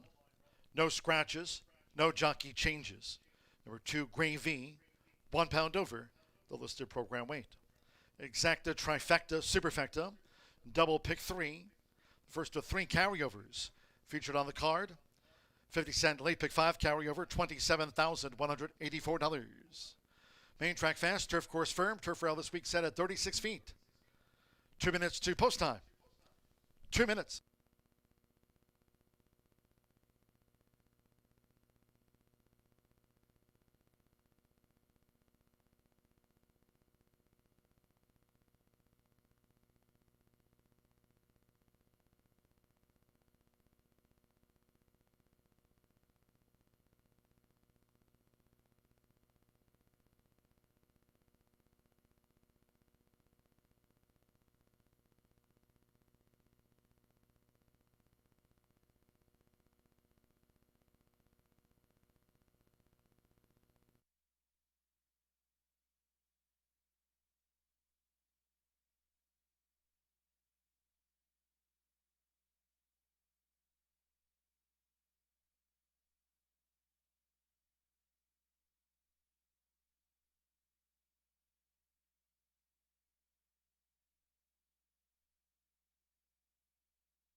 I gotta say, you guys, since I've been sitting here looking at these horses, that 3 first-time starter from Randy Klopsborn with Mitchell aboard looked really, really good. I can't tell if it's just because it's cute coloring and I'm a crazy horse girl, or it moved really well. The 9 also looks pretty good, and Hannah already has a win on the card, who's what we're looking at right now. But B put together his late fire ticket. Just wanted to come on here and talk him up into gate to remind you guys that we do have a $27,000 carryover in the pick 5. New pool handle is $64,000 right now. I put together a $72 ticket. The changes, or I'm sorry, the field, this is a field of 9 as far as the sequence goes. In the next race, at late pick 4 has a $2,303 carryover in here. The next leg, so 9, the next leg has 9. The 6th race, 8. I had that written down on my other paper, sorry guys, because there's a few scratches. 7th race is another maiden on the grass. And the 1 and 4 and 6 are out of there. Another field of 9. And then the 8th race, the 1 is out. And that was a field of 12. So now there's 11. So, I mean, this is a pretty tough sequence. I see B agrees. You know, you could probably single one of those 2s. He decided to do the 8th. Spread in the 6th. And then also in the 4th race, he put together a $75 ticket minus 72. A very nice sequence here for a Tuesday afternoon. Just was in Saratoga talking to Seth Morrow on OTB TV, and he was just talking about this kind of thing right here. Loves win on a Tuesday. You know, there's really great racing, and this can happen, a nice carryover. And then Wednesday is the middle of the week. Stakes races are handicaps, Premier Racing. So got to give the degenerates a little something to do at 4 o'clock on a Tuesday afternoon. And definitely a nice $27,000 carryover in a pick 5 with a new handle of $126,000. But in this race, I went 5-8-4. In the next race, I went 4 horses, 3, 4, 8, 9, 1, 5, 6, and then I did 2, 11 in the last 2. So get your tickets in. They're heading to the gate. Send it here shortly to John Dooley for the start of our late pick 5. And don't forget, there is a little bit of seed money in that late pick 4 as well, $1 bet. In the next race, race 5 kicks off a $2,303 carryover for the late pick 4. But right now, about 150 in new pool handle with a carryover of 27,000. Some nice horses that can maybe pull off some upset, guys. This is a good sequence. Good luck to all in the late fire 5. And the horses have reached the starting gate. It is now post time. They're going in. Last call for the 50-cent late pick 5 starts here. Anthony Zaloa, Didocat. Joseph Romero, Gray V coming up. Fernando de la Cruz, What Now Daddy? It's 4-5 on Sir Xander. Mitchell Merle, More Than a Dream, making his bow. Mi Sargento, Luis Contreras has a win on the card. 14 times started. Mi Sargento. Santo Sanjor, 4-star General going in. Marcelino Pedroza Jr. partners Sir Xander. Joins at 4-5 Sir Xander. At 5.5 furlongs, one more. Count the Cash. Hannah Leahy won the opener. 14-1 on Count the Cash. Fast and firm here under sunny skies. Good luck. They're in the gate.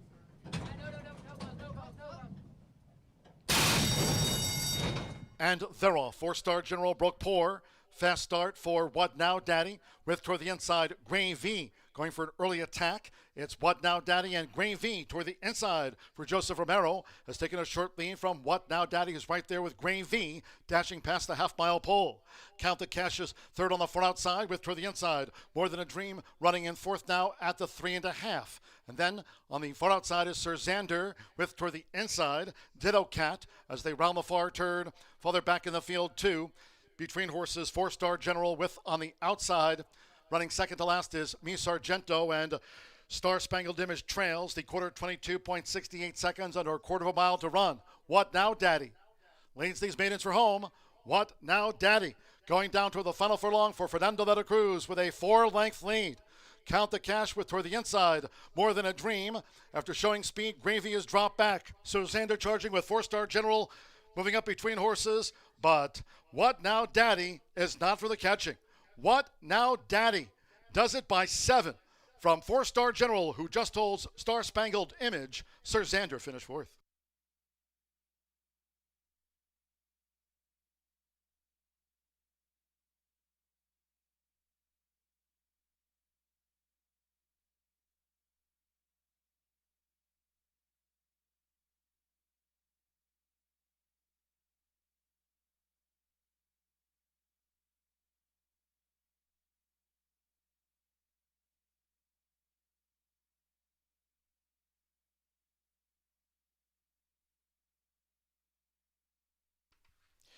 .105.75 after the maiden sprint.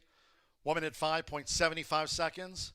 5.468. The judges have posted the unofficial run order after race 4. Here's the slow-mo. First, number 5, What Now Daddy at 7-2. Number 4, 4-Star General, 11-1 second. Number 6, Star Spangled Image at 7-1 third. And at Diva Money, 8, Sir Xander in his 6th career start, finishing 4th. 5.468. $309,696 in that 50-cent lead pick 5 pool. Number 5, What Now Daddy at 7-2. The second choice starts off the late pick 5, unofficial, 5.468.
Race 4 official.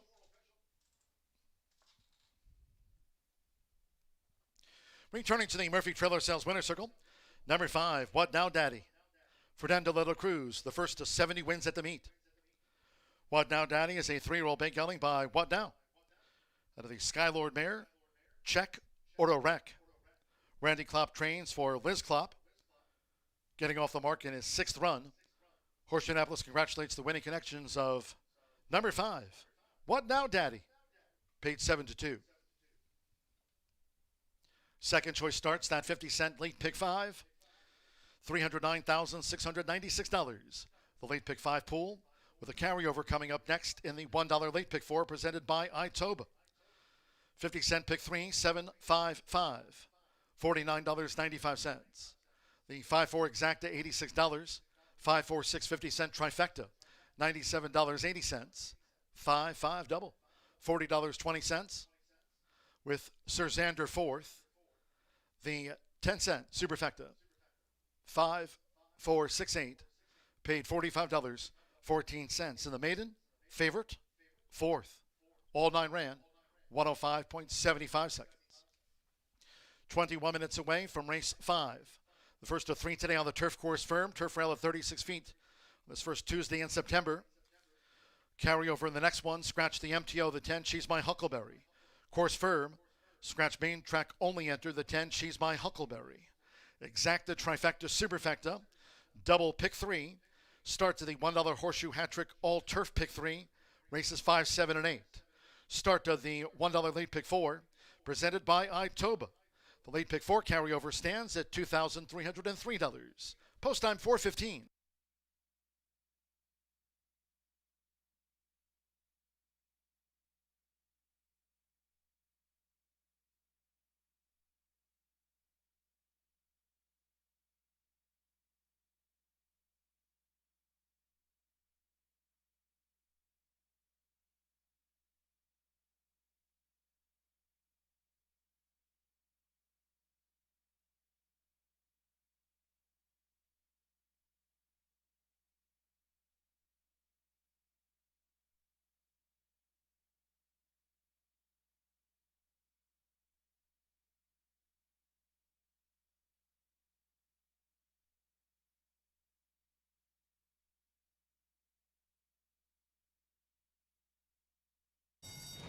And they're off. 4-star General broke poor. Fast start for What Now Daddy. With toward the inside, Gray V going for an early attack. It's What Now Daddy and Gray V toward the inside for Joseph Romero. Has taken a short lead from What Now Daddy, who's right there with Gray V dashing past the half-mile pole. Count the Caches third on the far outside with toward the inside. More Than a Dream running in fourth now at the 3.5. And then on the far outside is Sir Xander with toward the inside. Ditto Cat as they round the far turn. Farther back in the field, too. Between horses, 4-star General with on the outside. Running second to last is Mi Sargento, and Star Spangled Image trails the quarter 22.68 seconds under a quarter of a mile to run. What Now Daddy leads these maidens for home. What Now Daddy going down toward the final furlong for Fernando de la Cruz with a 4-length lead. Count the Cash with toward the inside. More Than a Dream. After showing speed, Gravy is dropped back. So Xander charging with 4-star General, moving up between horses. But What Now Daddy is not for the catching. What Now Daddy does it by 7 from 4-star General, who just holds Star Spangled Image. Sir Xander finished.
Late Fire 5 underway, beaten favorite in the first. We kick off that Itoba pick 4, also the $1 horseshoe hat trick here at Horseshoe Indianapolis. 3 of the next 4 races, all going to be on that beautiful turf course of ours that we've been fortunate enough to be racing on since early May, and it still looks like it'd be the first day of racing on that firm turf course. The rail setting out at 36 feet. So get your turf handicapping shoes on or heels, whatever you prefer for your footwear, because we'll be on that turf 3 out of the next 4 races. And we've got a carryover in that Itoba pick 4 as well. It's not a ton, just under $5,000 in that carryover, but you saw our pick 5 got up over $300,000. I think that little tiny carryover is going to produce some big results, and I expect that pool to approach upwards of $100,000, hopefully today in that pick 4. Scratch number 10, She's My Huckleberry, leaves us with a field of 9 set to battle it out over a mile and a 16th in here. We've got a heavily backed favorite, not heavily backed, I shouldn't say, a moderate favorite in Annie Express, who's undefeated on the turf.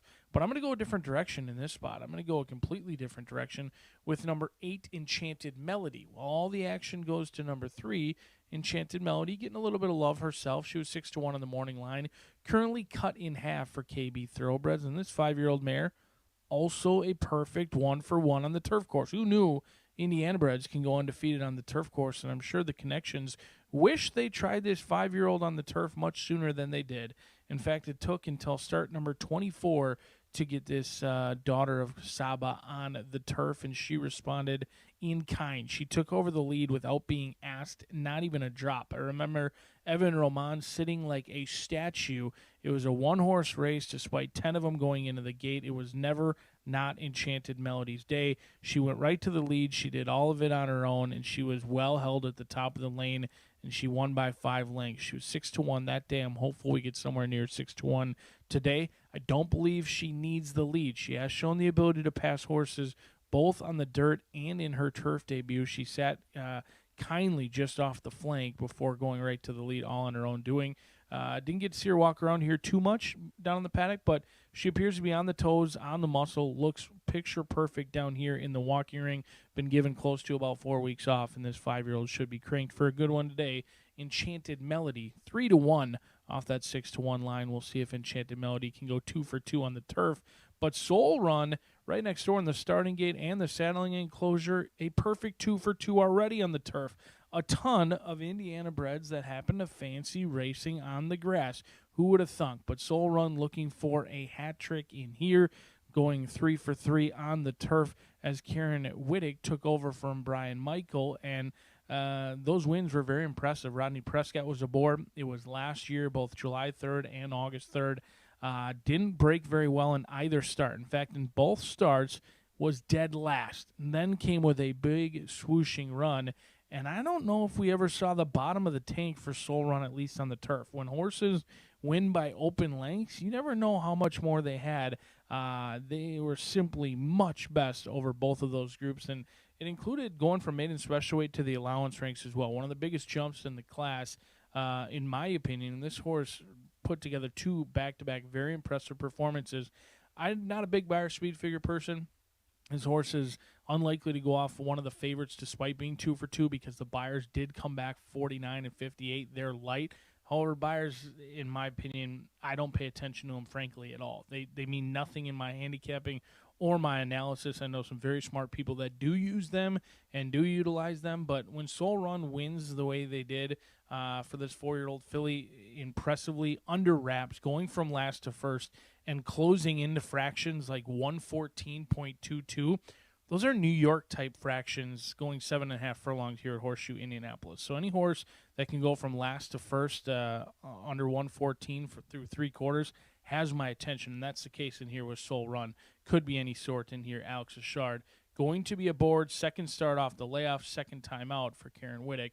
It's Soul Run, who's undefeated. But a horse looking to do something for the first time in their career is going to be in post position number 4, Charming Jazeel. Luis Contreras and Bob Gorham teaming up with his daughter of Charming Kitten, who's got Kitten's Joy on top, Broken Vow on the bottom, but is still winless on the turf. But that's not for trying. The effort has certainly been there. 5 starts, 1 second, and 3 third-place finishes. I like that she's tactical. She can show speed. She can put herself right in the race. She's been the beaten favorite on the turf. She's been bet before on the turf. It just hasn't come together. Sometimes in races like these, people get fascinated by the undefeated sorts, like number 3, 2 for 2 on the turf, number 8 and 9, both undefeated on the turf. But Charming Jazeel, the numbers fit. The numbers are right there. The final times are good. The efforts have been good. In fact, Luis Contreras was aboard third place finish in a 9-horse field back on June 24th, in which they just got a super wide journey. And one of those races where they broke from the inside, never could get any ground-saving opportunities midway through the turn, and a critical portion of that race had to swing out and just could not get past Raffaello, who was right near the lead that day. I think Charming Jazeel deserves a long, long look in here, especially at a big overlay price of 8-1. We kick off the $1 horseshoe hat trick. We also kick off a carryover Itoba pick 4. No, that's not misspeak. You heard it here. We've got an actual carryover. Despite racing 4 days a week since April, we've got our first carryover opportunities in that pick 4, and you cannot win it if you're not in it. Features 3 turf races, some big fields, and hopefully some big payouts you can take advantage of as we're on the turf 4 minutes away from race number 5.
The horses called postward now for the 5th race. It's the first of 3 today. Carter for the turf course under sunny skies. Course firm. Turf rail set at 36 feet to start off this race week here. Race 5. Fillies Mares Turf over the mile and a 16th. A field of 9. Scratch the main track only entered 10. She's My Huckleberry. Was main track only entered. Course firm. Rail at 36 feet. Scratch the MTO. The 10. She's My Huckleberry. Race 5, Fillies Mares Turf features exacta, trifecta, superfecta. Double pick 3. Start to the $1 horseshoe hat trick, all turf pick 3. First leg of the $1 late pick 4, presented daily by Itoba. Our second carryover of the card here. The late pick 4 carryover stands at $2,303. Now just 2 minutes away from post time. Beforehand, a big horseshoe hello to Cisco Torres. Best wishes from all of us here at the racetrack. Cisco, look forward to seeing you back here again soon at the track. 2 minutes to post.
We're less than 1 minute away from post time for the Phillies Mares Turf. Starts the $1 late pick 4 presented by Itoba. Carryover in the late pick 4 of $2,303.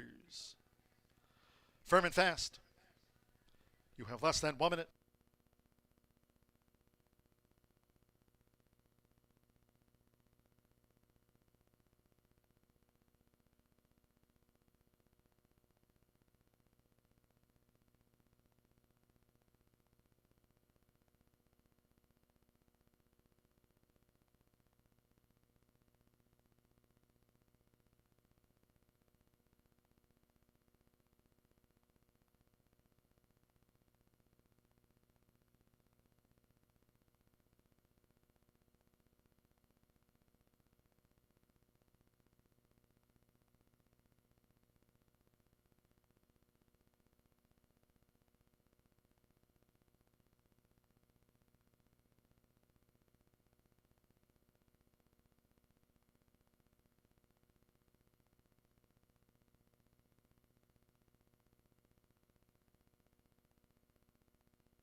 For the first of 3 times today, crossing over to the turf course here at Horseshoe Indianapolis.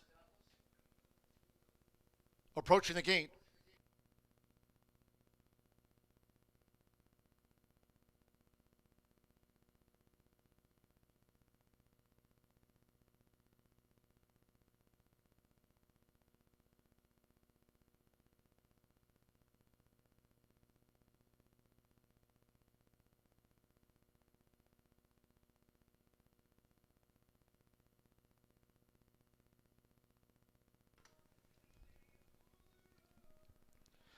The horses have reached the starting gate.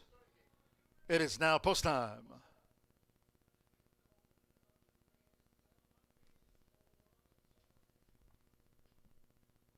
They're going in. Andres Aloha with Juicy Justice. Santo Sanjor. Skippin' Justice has joined Juicy Justice as Tizzy Justice comes up with Joseph Romero. Samir Muniz with Classic Kitten.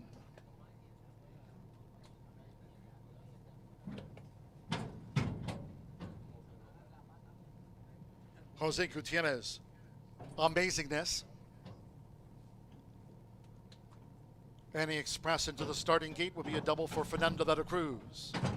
Now leads with 70 wins at the meet. Charming Giselle. Luis Contreras on the Tuesday score sheet. Evan Roman with Enchanted Melody. One more. Soul Run. Alex Ishard. For Karen Whittick training her now. Up comes Soul Run. Horse here firm around the 36 feet this race week. Annie Express 7-5 favorite. Here comes the 5th. All in. And they're off. Toward the inside, Annie Express for the early lead as Juicy Justice holds her position with the rail. And here's Enchanted Melody, who's up with these leaders as they make their way toward the first turn. It is Enchanted Melody racing outside of Juicy Justice with the rail. And these two on even terms, just over 6 furlongs to run out to the stretch as Soul Run is now up in the third after breaking sharp. Annie Express running in fourth and joined by Classic Kitten in fifth as they go to the back of the course. Charming Giselle is a ground-saving sixth, with on the outside Tizzy Justice seventh with a red cap, while racing 2 to 3 clear from Amazingness, who's next in formation, while Skippin' Justice trails the Phillies Mares Turf. 22.59 lead seconds. It's Enchanted Melody with Evan Roman. Enchanted Melody is the pace setter to a half mile from home. Tracked by Juicy Justice, a half length to Soul Run. Annie Express holds the rail there at 36 feet. Now as they go to the far side of the course. Classic Kitten next in fifth. Then on the outside, Tizzy Justice, who just covers Charming Giselle with the rail. And the trailers are Amazingness and Skippin' Justice. Half mile 47.26 seconds. Enchanted Melody. Enchanted Melody looking to make every yard as Alex Achard comes with Soul Run. Soul Run up now to Enchanted Melody as they come past the quarter pole head to head. And right there is Annie Express spying a gap. Juicy Justice and Tizzy Justice. They're homeward bound. 3/4 in 1 minute 11.06 seconds. Soul Run in the middle. Annie Express coming with a charge.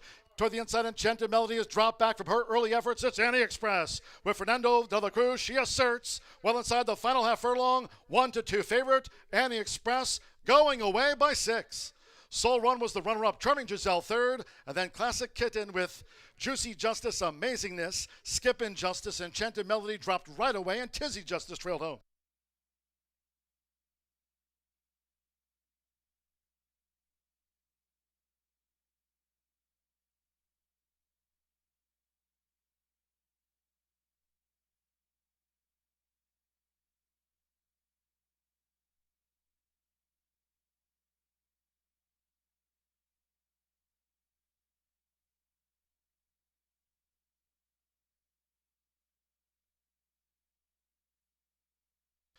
$140.97 out to the Phillies Mares Turf. 140.97. 3-9-4-6. Unofficial. 3 Annie Express. At 1-2 favorite takes out the Phillies Mares Turf. 9 Soul Run. 6-1 second for her new trainer. The 4 Charming Giselle. 13-1 third. And number 6 Classic Kitten at 46-1 getting into the frame. 3-9-4-6 a double for Fernando de la Cruz. Tops now with 71 wins here this season. For Chaz Recchi, Rico Soriano's now 3-time meet winner. Annie Express starts the late pick 4 to the tune of 1-2.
The result of the 5th race official.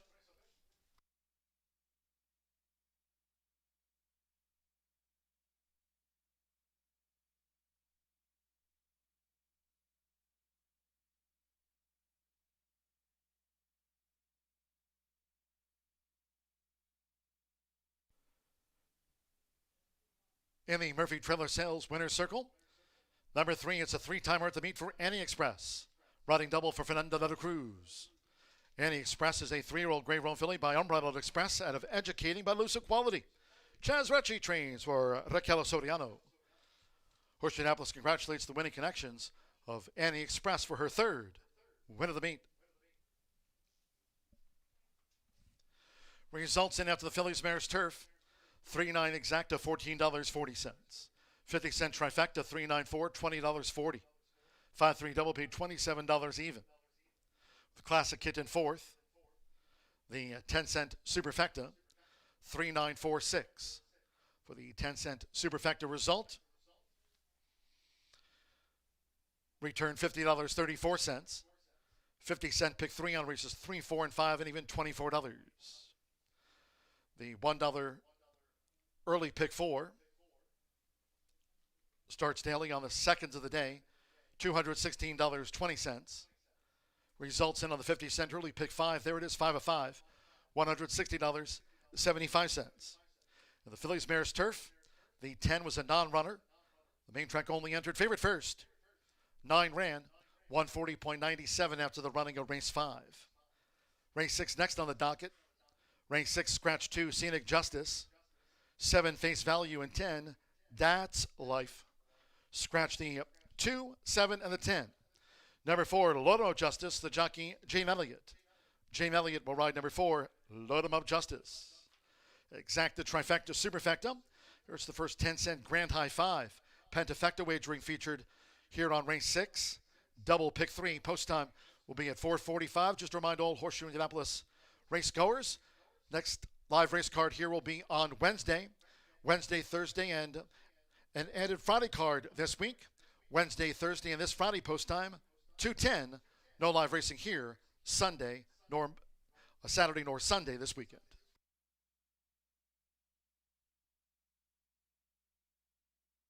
Comes the 5th, all in. And they're off. Toward the inside, Annie Express for the early lead as Juicy Justice holds her position with the rail. And here's Enchanted Melody, who's up with these leaders as they make their way toward the first turn. It is Enchanted Melody racing outside of Juicy Justice with the rail, and these two on even terms, just over 6 furlongs to run out to the stretch as Soul Run is now up in the third after breaking sharp. Annie Express running in fourth and joined by Classic Kitten in fifth as they go to the back of the course. Charming Giselle is a ground-saving sixth, with on the outside Tizzy Justice seventh with a red cap, while racing 2 to 3 clear from Amazingness, who's next in formation, while Skippin' Justice trails the Phillies Mares Turf. 22.59 lead seconds. It's Enchanted Melody with Evan Roman. Enchanted Melody is the pace setter to a half mile from home, tracked by Juicy Justice, a half length to Soul Run. Annie Express holds the rail there at 36 feet. Now as they go to the far side of the course. Classic Kitten next in fifth. Then on the outside, Tizzy Justice, who just covers Charming Giselle with the rail. And the trailers are Amazingness and Skippin' Justice. Half mile, 47.26 seconds. Enchanted Melody. Enchanted Melody looking to make every yard as Alex Achard comes with Soul Run. Soul Run up now to Enchanted Melody as they come past the quarter pole head to head. And right there is Annie Express spying a gap. Juicy Justice and Tizzy Justice. They're homeward bound. 3/4 in 1 minute 11.06 seconds. Soul Run in the middle. Annie Express coming with a charge. Toward the inside, Enchanted Melody has dropped back from her early efforts. It's Annie Express with Fernando de la Cruz. She asserts well inside the final half furlong. 1-2 favorite. Annie Express going away by 6. Soul Run was the runner-up. Charming Giselle third. And then Classic Kitten was the 5th. All in.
Raquel Soriano's wins, Paul King's pains. Claimed for $5,000 in Annie Express, a turf monster.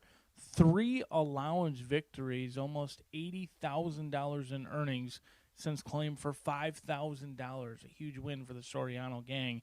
And sky's the limit for that one. Made that field look like a one-horse race throughout. Perfect trip as well, perfect ride. But big things in the future. 1-2, kicking off that Horseshoe hat trick. 9 minutes away from race number 6. Scratch 2, 7, and 10 out of this event. 2, 7, and 10 out of this upcoming 6 race, in which we'll be back on the main track for going to be 1 mile and 70 yards in here in this spot. I'm going to try number 5 in here. This seems like an all or nothing race for Bright Spark. Not one I would use underneath in any exactas, trifectas, or superfectas, because this Bright Spark, it's a questionable spot. Might be an easy winner, and I'm stumbling over my words in here because Bright Spark just jumps off the page so much so that I've got question marks. This horse hasn't been seen since January of earlier this year, going 9 furlongs off of an allowance win over at Oaklawn Park. Banked $65,000 last year, $27,000 already this year through only 1 start. Then you couple it with a long layoff. We're now September 2nd, hasn't been seen since January 19th, and in for $5,000 for ownership group LTB Inc. and Miles Childers, or Childers Miles, excuse me, then that is very patient with their horses. They don't just give away anything, and there's no such thing as a freebie. So that is where my caution does lie with this 6-year-old son of Arrogate, who has racked up and been very good to this group throughout, almost $100,000 over the past year or so of racing. And Bright Spark in for a tag of $5,000, enticing for sure, but I've got my question marks. This horse has won 3 out of the last 4 races, even here at Horseshoe Indianapolis with a win as well, but a giveaway today before the Oaklawn Park meet. So tag Bright Spark if you want. $5,000 is the price. We'll see if Bright Spark runs first or last, in my opinion, at 3-2. The 8 is an intriguing sort in here as well. Ray Paquette owns and trains Joe Ramos, going to be calling the shots in Company You Keep. Hasn't been seen since June 17th of 2025. Should have the fresher legs of this group, and exits one-horse race in which Prince of Pennies had a good thing going earlier on in this meet, had early speed, always put things together, won a couple of races in a row. Now second start off the layoff, I think we'll appreciate being back on a fast main track. And that last race, Company You Keep, it was the first race on a surface that he does not like, and it was his first race since April of 2024 in which he was a dominant winner and ran very well and always kept finding more. I also think Company You Keep, not only did he not like the slop last time, he was off of a long layoff, he wants to go 2 turns. This horse wants a route of ground. You see the last 12 races, his last out was the first prep for going long. Sprint to route, a great sign for Ray Paquette. He wins at 19%. Second start off the layoff. He calls in a high percentage rider to ride for him, 17% with Joe Ramos as well. I think there's a ton of upside, but most notably, the price. Company You Keep on the board right now at 9-1 in here. A little bit ornery during the saddling process, but this is a horse you should appreciate being back on a fast main track and getting a route of ground today. 9-1 on Company You Keep. But right next door is going to be Forever Lasting. And Fernando de la Cruz rides for Ray Paquette a lot, but he chooses John Heron's Forever Lasting. This 5-year-old by Forever de Oro is a 3-time winner from 23 starts. He's winless so far in 2025, but looking to change that around today. He did have 2 wins last year. All 3 wins for this Indiana bred have come here locally. So it's an Indiana bred taking on Open Company, but with his conditions, there's just not a lot of spots for him to race. Not a lot of races are being written for Indiana breds at this level necessarily that he fits in. So he's accustomed to taking on open competition or Open Company in here, and he's done so with relative success. So far this year, he's picked up pieces. He hasn't picked up the primary one, but he gets Fernando de la Cruz, and this is a horse who can stay on very well in the lane. He's got tactical speed. He doesn't need that lead. I assume he'll be somewhere right in that second tier, right off the first flight of horses. And you get Fernando de la Cruz. The man's dominating our leading rider competition. He's likely to be our leading rider, barring any unforeseen circumstances. And Forever Lasting is, again, going to be on the board at 15-1 maybe. DRF projections on those algorithms as high as 18-1 in here. A wide-open betting event despite 3 scratches. We're on a fast main track. We'll see if we can't mix in a price in that late Fire 5. Good luck.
The horses coming onto the track now for the 6th race. This carded at 1 mile and 70 yards. Fast track, a field of 8. Scratch 2, Scenic Justice. The 7, Face Value, and 10, That's Life. Scratch the 2, 7, and the number 10. For Load 'em Up Justice, noted jockey change to Jane Elliott.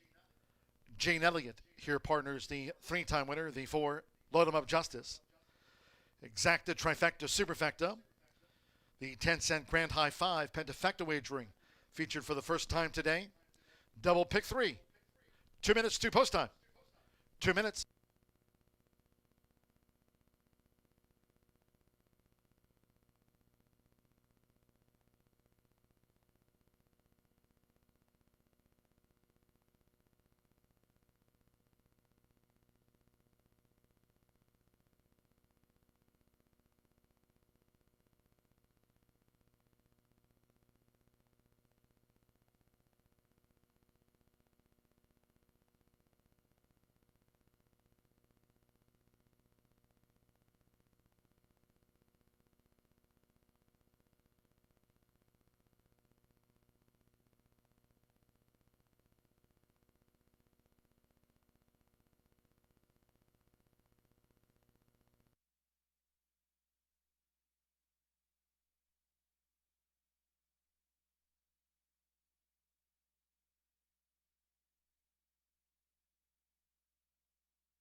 Less than 1 minute to post time. Less than 1 minute.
The horses are approaching the starting gate.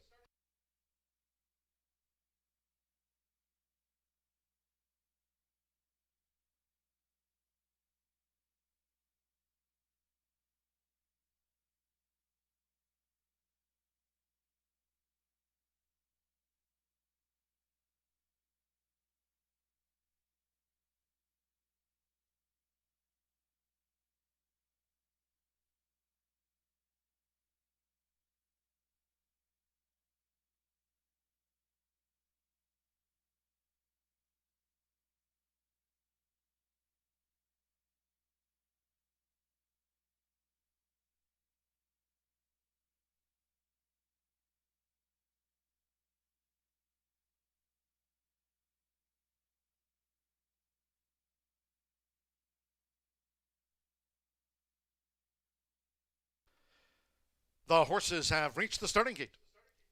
It is now post time.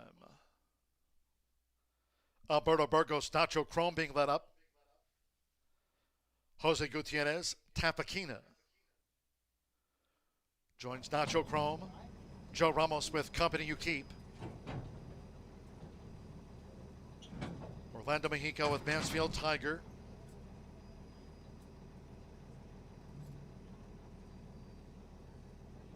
Forever Lasting loading. Would be a hat trick on the card for Fernando de la Cruz.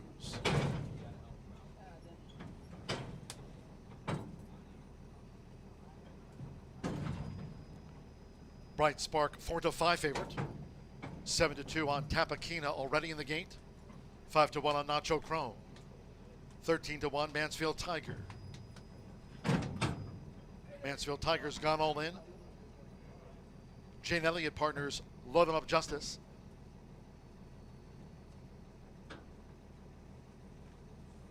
At 1 mile and 70 yards. 2 back. Marcelino Pedrosa Jr. Bright Spark. First run since Oaklawn for Bright Spark. 4-5 favorite. One more. Mitchell Merle with Fierce Assault. Like Mansfield Tiger, both for Tim Eggleston. With the 1 mile and 70 yards. They're in the game. No, hold on. No. They're off. Mansfield Tiger sharply away. Tapakina with the rail. Here come early bids by Company You Keep in the pink with a black cap, and Forever Lasting now just off these leaders as they bank into the first turn. It's Tapakina with Jose Gutierrez. Tapakina has taken the top with 7 furlongs to run. Length and a half to Mansfield Tiger, who's running second now upon settling. Company You Keep is in third. Then toward the inside is Load 'em Up Justice, a ground-saving fourth into the hands of Jane Elliott, with Nacho Chrome running in fifth. Forever Lasting is out deep on the track in sixth. Bright Spark up the rail. Fierce Assault is dropped back to last. The quarter for the front runner, Tapakina, 23.52 seconds. Tapakina with a 4-length lead for the run toward the half-mile pole from Mansfield Tiger, who still pursues. Break of 4 more. Company You Keep, joined toward the inside by Load 'em Up Justice. And right there, Nacho Chrome between horses. Forever Lasting will be wide both turns. Bright Spark trying to pick through traffic in between horses. Fierce Assault is last. The front runner remains Tapakina. Takes them to a half mile in 48.18 seconds. Mansfield Tiger trying to rope Tapakina in. as Company You Keep is coming with a move, and Bright Spark is gearing up. Marcelino Pedrosa Jr. and Bright Spark up to the forefront along with Company You Keep as Tapakina was swallowed up. Mansfield Tiger, Nacho Chrome straightens away in fifth. Fierce Assault with Load 'em Up Justice and Forever Lasting. Top of the lane, 3/4, 1 minute 13.26 seconds. Bright Spark, first run since Oaklawn for Bright Spark, slightly edging left but clear. Coming past the 16th from Company You Keep second and staying on. Mansfield Tigers third. Tapakina left back in fourth. Nacho Chrome fifth. The others are also rans to Bright Spark, who cruised in by 4 from Company You Keep. Mansfield Tiger was third. Tapakina, Nacho Chrome finished fifth, well clear.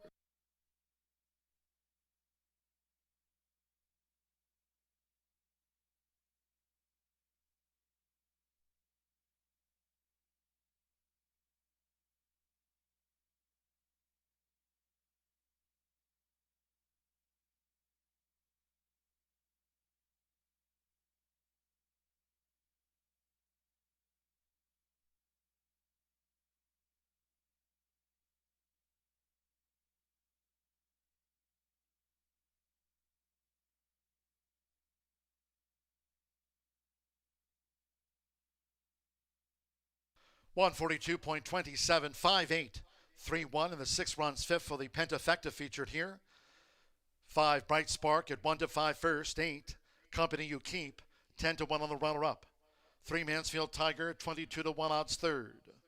1 Tapakina, 5-1 fourth, and 6 Nacho Chrome, 8-1 well back in fifth. Bright Spark, first up since Oaklawn, gets the result for the now 6-time winner. Marcelino Pedrosa Jr., Gennaro Garcia, Miles Childers, LTB Incorporated of Bernie Flint. Bright Spark was 1-5.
The result of the 6th race official in the Murphy Trailer Sales Winner's Circle.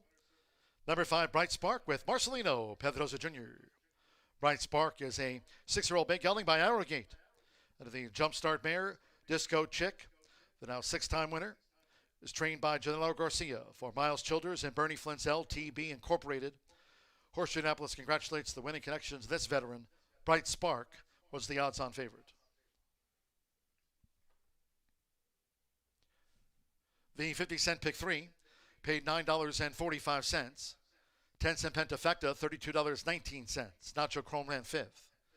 Exacta, $16.40. 50-cent Trifecta, $28.15. 3-5 double, $5.80. 10-cent Superfecta paid $14.83. Tapakina 4th. Nacho Chrome was 5th. In race 6, the 2, 7, and 10 were the non-runners. Favorite first, 8-face starter Ray Coick, 142.27. Race 7 of 9 to start the race week. In the maiden distaff turf sprint, scratch 1 beautiful twice, 4, Ms. Candy. Take out the 6, Sayeli. Scratch 13, Momentario, and 14, Brianna Sky. Scratch 1, 4, 6, 13, and the number 14 all have been scratched. 8, Ume, a change to Jockey to Joe Ramos. Joe Ramos is on the 8, Ume. Number 7, No Self-Control, £1 over the listed program right there. Exacta Trifecta Superfecta, another 10-cent Grand High 5 Pentafecta wagering featured on the Turf Dash for the maidens. Double, final pick 3 of the day. Post time will be at 5:16.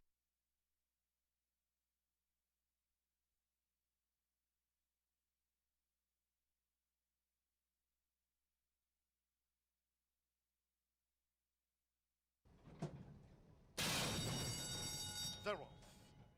Mansfield Tiger sharply away. Tapakina with the rail. Here come early bids by Company You Keep in the pink with a black cap, and Forever Lasting now just off these leaders as they bank into the first turn. It's Tapakina with Jose Gutierrez. Tapakina has taken the top with 7 furlongs to run. Length and a half to Mansfield Tiger, who's running second now upon settling. Company You Keep is in third. Then toward the inside is Load 'em Up Justice, a ground-saving fourth into the hands of Jane Elliott, with Nacho Chrome running in fifth. Forever Lasting is out deep on the track in sixth. Bright Spark up the rail. Fierce Assault has dropped back to last. The quarter for the front runner, Tapakina, 23.52 seconds. Tapakina with a 4-length lead for the run toward the half-mile pole from Mansfield Tiger, who still pursues. Break of 4 more. Company You Keep, joined toward the inside by Load 'em Up Justice. And right there, Nacho Chrome between horses. Forever Lasting will be wide both turns. Bright Spark trying to pick through traffic in between horses. Fierce Assault is last. The front runner remains Tapakina. Takes them to a half mile in 48.18 seconds. Mansfield Tiger trying to rope Tapakina in as Company You Keep is coming with a move. And Bright Spark is gearing up. Marcelino Pedrosa Jr. and Bright Spark up to the forefront along with Company You Keep as Tapakina was swallowed up. Mansfield Tiger, Nacho Chrome straightens away in fifth. Fierce Assault with Load 'em Up Justice and Forever Lasting. Top of the lane, 3/4, 1 minute 13.26 seconds. Bright Spark, first run since Oaklawn for Bright Spark, slightly edging left but clear. Coming past the 16th from Company You Keep second and staying on. Mansfield Tigers third. Tapakina left back in fourth. Nacho Chrome fifth. The others are also rans to Bright Spark, who cruised in by 4 from Company You Keep. Mansfield Tiger was third. Tapakina, Nacho Chrome finished fifth, well cleared. 2 claims from the 6th race just run. Out of the last one, number 1, Tapakina, finished 4th for $5,000. Claimed over to new owner, Charlie Livers. Trainer Julie Sebastian claimed Tapakina ran 4th. And there were 2 claims for the winner. Bright Spark in for the 5K today. Bright Spark, the winner, claimed in a 2-way shake. New owner David Workman. Trainer Lon Wiggins won a 2-way shake for Bright Spark. Also noting for horsemen a claim earlier in the card, race 3.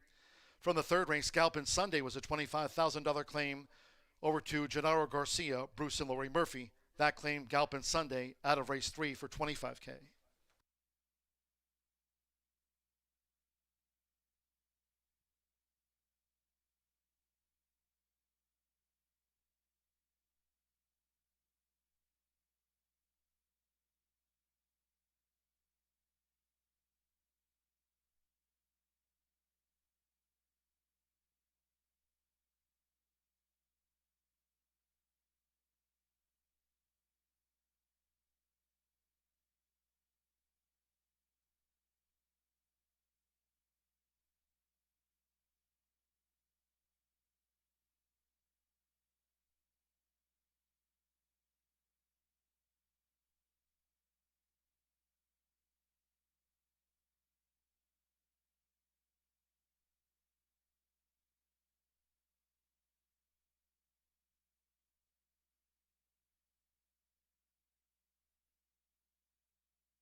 pair of 5 furlong sprints rounds out a Tuesday of racing here at Horseshoe Indianapolis. This one for the girls. The boys will be in the thoroughbred finale before Martha takes you through that final quarter horse event. A couple of scratches to go over. 1, 4, 6, 13, and 14. Thankful that 14 entered. However, 5 of them are out of this upcoming event, so 9 of them will battle it out over 5 furlongs on that firm turf course. We've got a heavily backed favorite in Lost and Found. Should be no surprise. This horse went off at below 5-1. In fact, below 4-1 over at Saratoga just a handful of weeks ago. But I'm going to go to the outside runner in here, or one of the outside runners, Magical Day in the Godolphin Blue. This 3-year-old filly by Distorted Humor put in a good effort last time out. Just could not get to Keely Jones, who was well backed for Brad Cox. And well met. This horse went off as the 4-5 favorite, though, which says a lot when you run against what could be a monster like Keely Jones in that maiden-breaking score. Those two were well clear of the rest of that field. I think Magical Day was confidently handled that day, but Keely Jones ultimately got the jump. Magical Day ran into it, was closing ground late, but was never catching Miss Keely Jones. I think this 3-year-old filly by Distorted Humor out of Sea of Blue can handle the turf, can handle 5 furlongs. I think has more tactical speed than necessarily shown last time out. I think Christian Torres was somewhat overconfident in the ride coming in from Churchill Downs and Ellis Park and allowed the winner to get away that day. I think Alberto Burgos drawing the outside is going to be much more tactical today, likely to sit just in that second tier and stay clear of any trouble. And I think Magical Day is going to come with her run. She did gallop out very well last time out as well. So we'll see if this 3-year-old Chestnut filly can get that elusive maiden-breaking score in her 7th start of her career today. But all the money has come in on Lost and Found, your new rail runner with the defection of Beautiful Twice. Jaime Torres lands in here for Bill Walden. This 3-year-old filly by Liam's Map has raced around the country. In fact, this is going to be her 4th different start and her 4th different track. Debuted at the fairgrounds as a 2-year-old, then went over to Churchill, finding wet tracks in both the first and second start. Showed speed, didn't show much finish, and it was the same song and dance going 7 furlongs at Saratoga on August 2nd. Was below 4-1 in a 10-horse field, showed a ton of speed, didn't have much punch. Once headed, really waved the white flag rather quickly. Now goes 5 furlongs on the turf. Tapari is a daughter of Tappet, so that 4-year-old gray mare, but she tried the turf a handful of times. She was winless on the turf. She did have 1 third-place finish, and she's yet to produce a turf winner. She produces 15% winners, but none of them have won on the turf. So Lost and Found is trying to do something that the mare has not been able to do as a broodmare in her career thus far, and Lost and Found going to be favored in here, going to have the lead, but will they catch her? We'll find out. The class is there. The results have not been. Lost and Found looking to find the winner's circle. But how about a long shot that draws my attention? Ume. Joe Ramos, Israel Osvedo. He's picked his spots very nicely here at Horseshoe Indianapolis, winning at 29%. This Ohio bred, no stranger to the turf, but a beautiful chestnut by Kirakanti. An Ohio bred who's run in some very good races. No stranger to Horseshoe Indianapolis. In fact, debuted here, then went over to Belterra, came back, has shown a ton of speed, both as a 3-year-old and now as a 4-year-old. Ran a sneaky good race last time out, chasing the winner, Stormy Paradise, who was shipping in for the money. I think this horse deserves a look. Certainly looks the part, has some races last year that would make this one an absolute player. Never gets bet. Despite connections, you've got Israel Osvedo, 29% as well. Ramos picking up the mount. Big jockey change in here as well. 35-1 on the board for the Ohio bred, who's run some good races. Last year at Horseshoe Indianapolis went off at 50-1 and was only beaten by 4 lengths, and then went off at 35-1 and ran second. A great horse to use underneath if you're going to try that pentafecta or those superfectas or trifectas. A great horse that can certainly spice things up for you at a big price. But I'm all about your outside runner in here. Magical Day in the Godolphin Blue. We'll see how it shakes out. 5 minutes away from back-to-back turf races on a Tuesday here at Horseshoe Indy.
The horses coming onto the track now for the 7th race.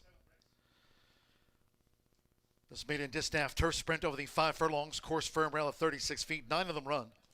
Scratch 1 Beautiful twice, 4 Miss Candy, 6 Saley. Take out the 13 Momentario and 14 Brianna Sky. 1, 4, 6, 13 and the 14 are all the non-runners. 8 Ume. Joe Ramos rides the 8 Ume. 7 No Self-Control, 1 extra pound. Exacta Trifecta Superfecta, 10 cent Pentafecta, double pick 3, 2 minutes.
Less than 1 minute 2 post time. Less than a minute.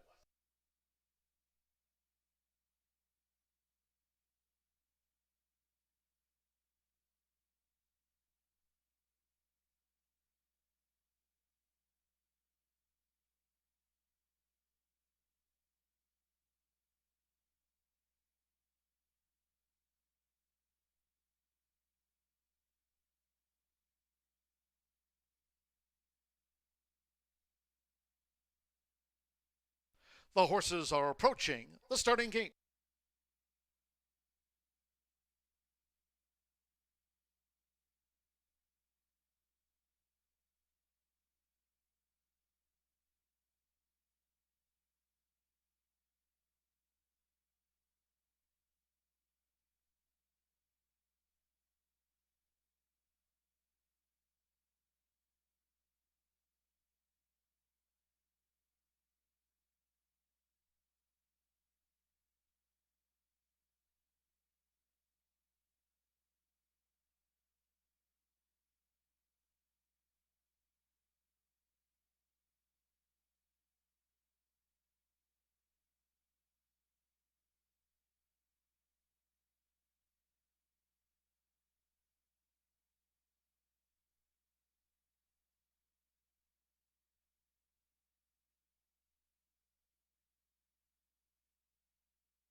Crossing over to the turf course.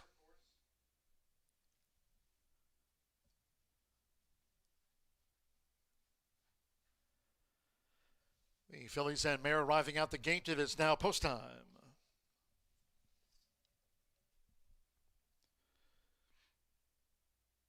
Jaime Torres with Lost and Found. She was the last out fourth at Saratoga. They're going in. Joe Ramos, Ume coming up. Ume joins 3-5 favorite Lost and Found. Evan Roman with Heart of Stone.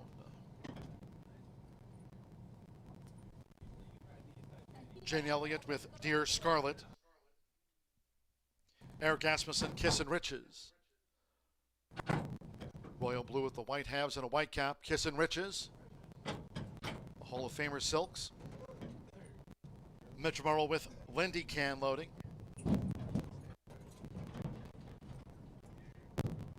Luis Contreras has a win on the card. Here the Flame Away filly, No Self-Control. Went in okay. Alberto Burgos with Magical Day. Lost and Found 3-5 favorite. It's 2-1 Magical Day. 10-1 Kiss and Riches. Bigger odds the rest, and one more. Jose Gutierrez with Lady of Light. They're in the gate. Ume getting very fractious in the starting gate there.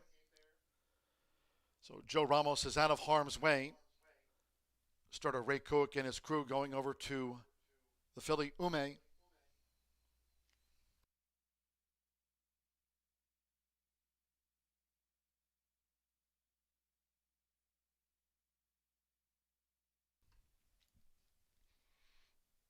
They've backed Ume out of the starting gate.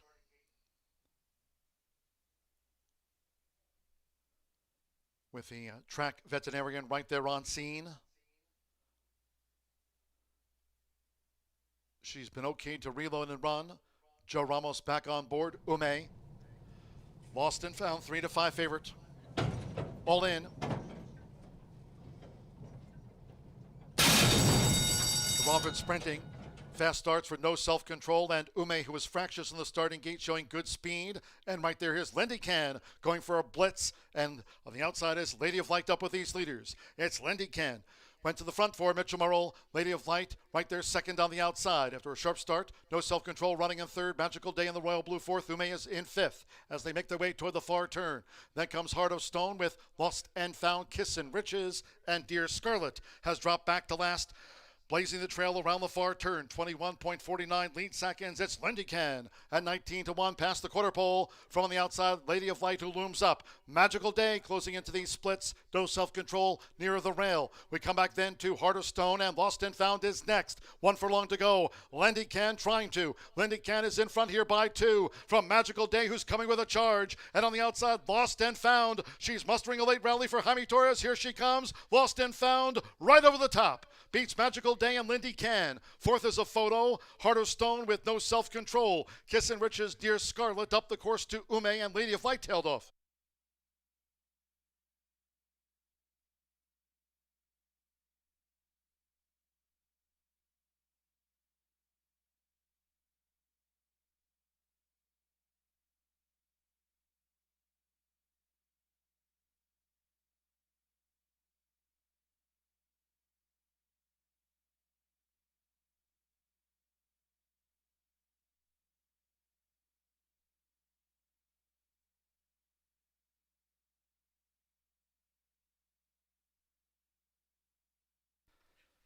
$55.95 after the maiden distaff turf dash. $55.95, 2:11, 10-2. Lost and Found. 3-5 first. 11 Magical Day. 2-1 second. 10 Lindy Ken. 19-1 third. Fourth is up to the judges. Fourth, a photo ahead between them. Hold all tickets until official. Daughter here of Liam's Map. Last out fourth at Saratoga. Comes here to win. Jaime Torres for Will Walden. Woodford Thoroughbreds, homebred. Lost and Found, out to the maiden ranks at 3-5. Number 7, No Self-Control, was fourth. Ahead over 3, Heart of Stone, fifth. 2:11, 10-7, 3. Hold on until official.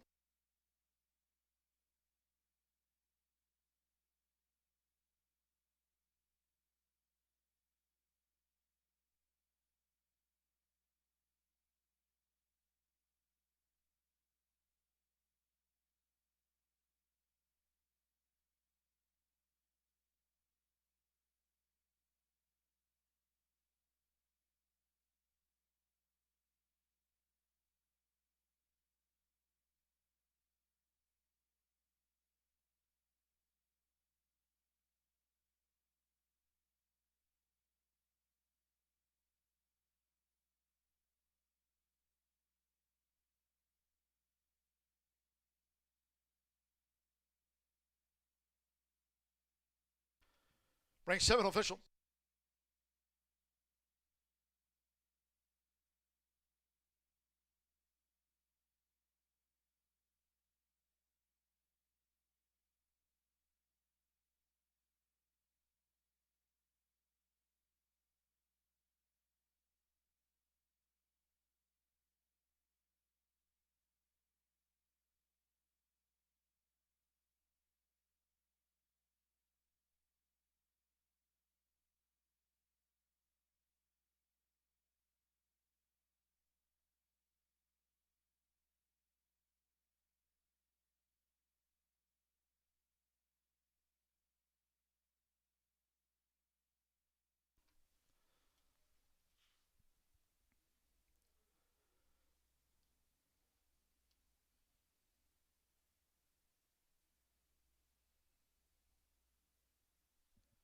Returning to the Murphy Trailer Sales Winner's Circle, number 2, Lost and Found with Jaime Torres. Lost and Found is a 3-year-old Gray Roan filly by Liam's Map. Out of Tapari by Tappet. Will Walden trains for Woodford Thoroughbreds LLC. The winner was bred in Kentucky by Woodford Thoroughbreds. Horseshoe Indianapolis congratulates the winning connections of Lost and Found out to the maiden ranks.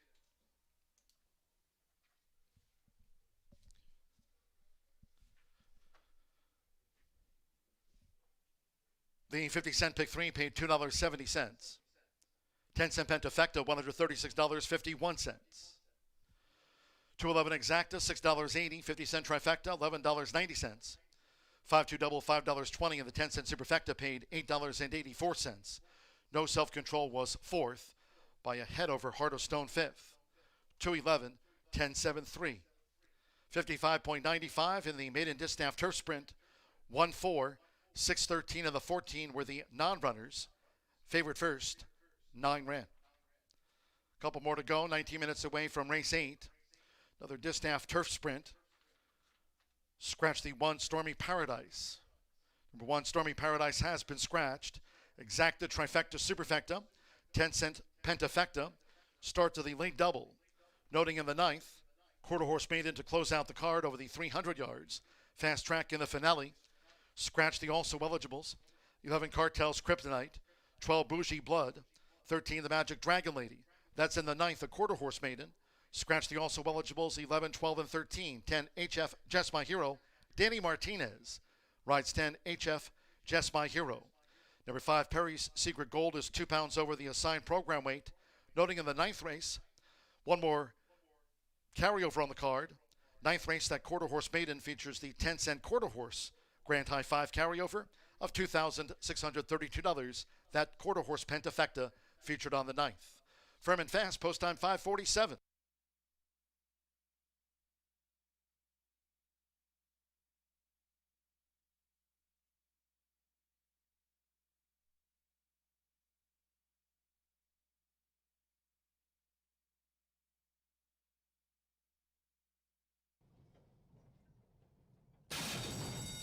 Robert sprinting.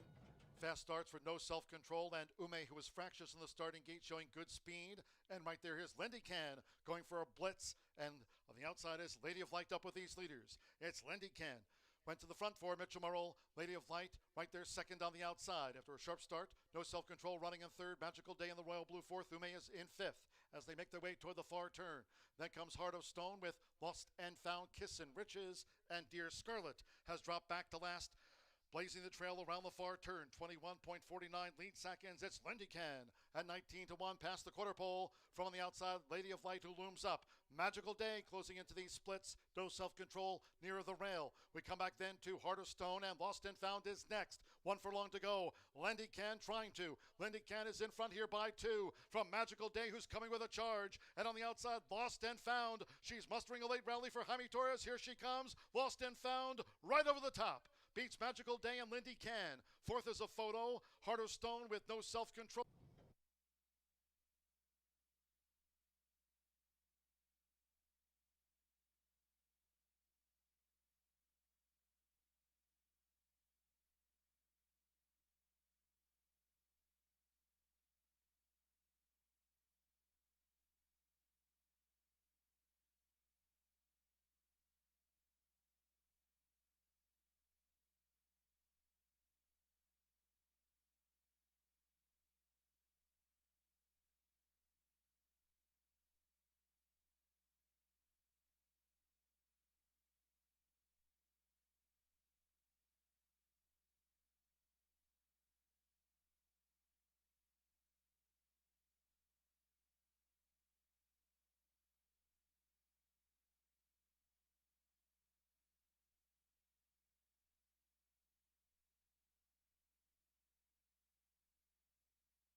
10 minutes away from the finale here at Horseshoe Indianapolis. What an effort by the Chalk. Broke a bit slow, lost and found, checked back on the rail, finished with a flurry as Chalk runs 1-2 in the 7th. It's been a common theme throughout the day. That pick 5, thanks to that low take at 11.99%, paying a lot more than the win parlay at this point. Let's see how it shakes out as we're still 10 minutes away from the late daily double on the turf again. 5 furlongs going to be the distance in here on a firm turf course. Scratch number 1, Stormy Paradise. I'm going to go to Marion Cross. I was promised 9-2 on that morning line. However, the projections are much lower than that. Currently 5-2 on the board. Maybe as low as 9-5 when it's all said and done based on those DRF algorithms, which I strongly encourage you to follow. But this 4-year-old filly goes out for conditioner Brendan Walsh. He's winning at 22%, just a click above his national rate at 17%. Evan Roman going to be aboard just as he was here on July 14th, in which Slang shipped in and got the money and was actually a next out winner as well. Slang went right from the July 4th winner's circle here at Horseshoe Indianapolis over to the winner's circle again at Horseshoe Indianapolis in an off-turf event. So back-to-back winners for Slang, who was a good one for Mike Maker. Marion Cross ran a huge effort that day. Just showed good speed, was wrangled in very late in that race, and galloped out very impressively. It was kind of a unique race because usually when you think of front runners getting caught, they're tiring, they're dropping anchor. It wasn't really the case for Marion Cross. Just couldn't quicken in the same manner that Slang did, and Marion Cross actually re-rallied in the gallop out there. So horse I would love to see go maybe just a hair further than 5 furlongs. I'd love to see 7.5 furlongs for Marion Cross. But second start off the layoff in the Maroon Silks of Qatar Racing should be an improved effort in here. Second time around our track, second off, has the inside and speed, and therefore a big chance at 5-2. But a lot of the money has come in on the lightly raised daughter of Caravaggio, Atlantic Passage for John Murphy, a homebred of his, bred in Kentucky. Gets Luan Machado, who sticks around for the last thoroughbred race of the day, and is a handful right now in the saddling enclosure. Be second-time turf, cutting back from showing speed in a 2-turn race over at Ellis Park. And they went really quick on the front end. Sub 23, sub 47, 110 for 3/4 going a mile, and Atlantic Passage just could not see it up. Gets class relief today, cuts back in distance, second-time turf. There's a lot to like, and I don't blame anyone who likes this horse at 2-1. But what's 6-1 on that morning line? The second-place runner, Scatitude, did come back to win as well. Atlantic Passage, though, just because they had route speed doesn't necessarily mean they'll be quick enough to get the lead in here. I think the 2 is going to be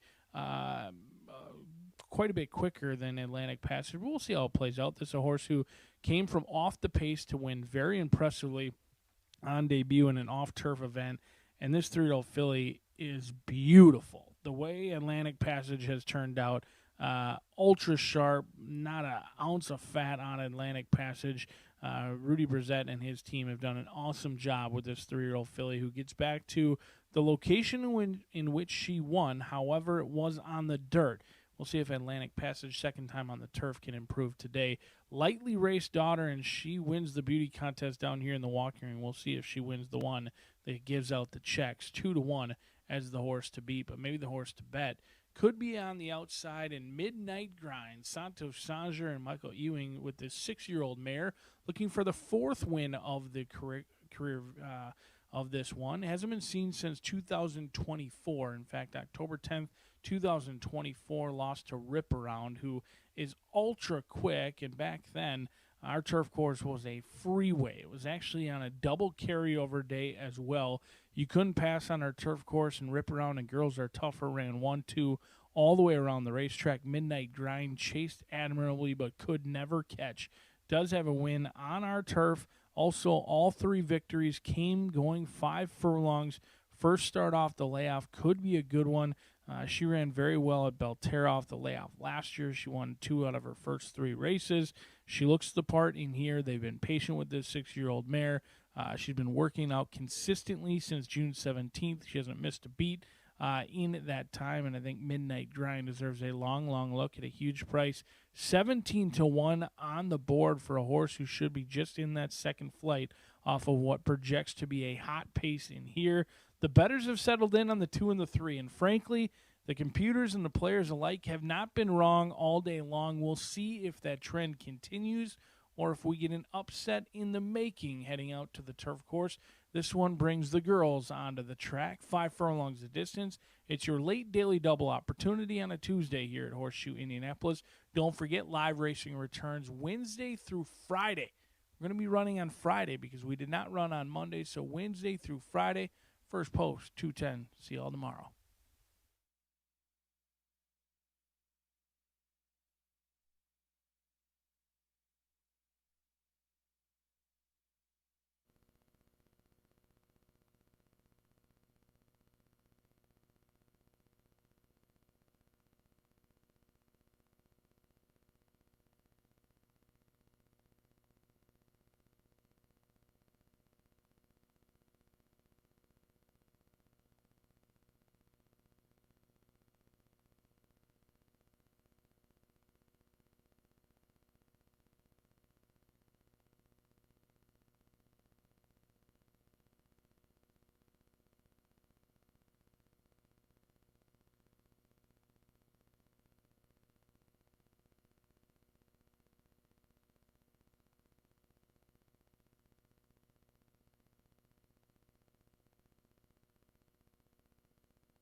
The horses coming onto the track now for the 8th race. Fillies Mares Turf Sprint over the 5 furlongs. Feature of the day, a field of 11. Scratch 1, Stormy Paradise, scratch the 1 here. Course firm rail of 36 feet, exacta, trifecta, superfecta. The 10-cent pentafecta starts at a late double, 2 minutes.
Less than 1 minute to post time. Less than 1 minute.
The horses are approaching the starting gate.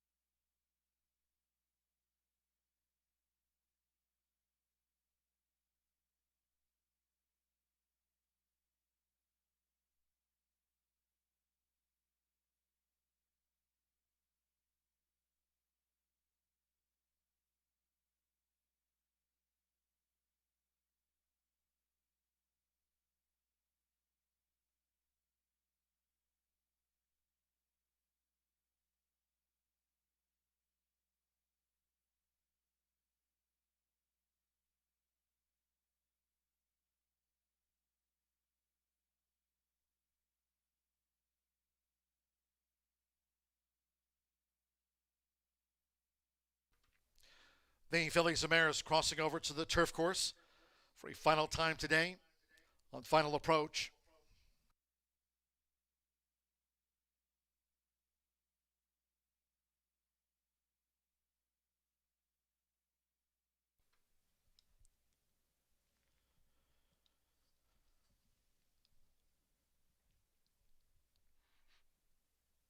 At the gate, it is now post time. Loading starts. Evan Roman with Marion Cross for Brendan Walsh and Qatar Racing. She's first in. Mascara for Nenda Leto Cruz. Already with a couple of wins on the card. Mascara's joined Marion Cross. Juan Machado with Atlantic Passage. Sando Sanjor, Midnight Grind, Green Orange Hoops. There's the drone view. Fillies Mares turf feature over the 5 furlongs. Horse firm rail of 36 feet as we look from above. Mitchell Morrow, My Isla coming up. Joe Ramos with Day Dawning.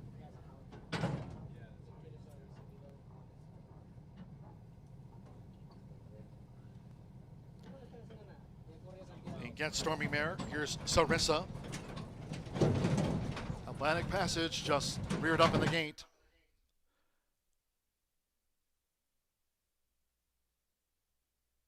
That was Atlantic Passage as we have Juan Machado looking on.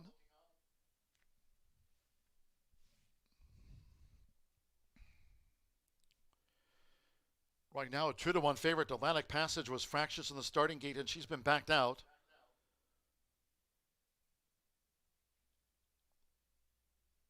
Juan Machado and the track veterinarian taking a look at Atlantic Passage.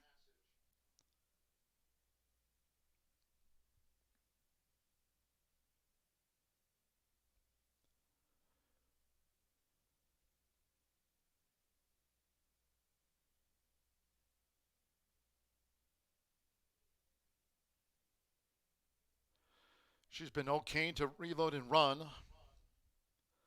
Juan Machado back on board. Atlantic Passage reloading. Now Marion Cross 2-1 favorite, 5-2 on Atlantic Passage, who's back in. 4-1 Mo for us. Sarissa would be a turf sprint double for Jaime Torres after Lost and Found's win. And 55.95 after that maiden distaff. 55.95. Lost and Found won maiden here a race ago. Now Declan Cannon with Right in That Wrong.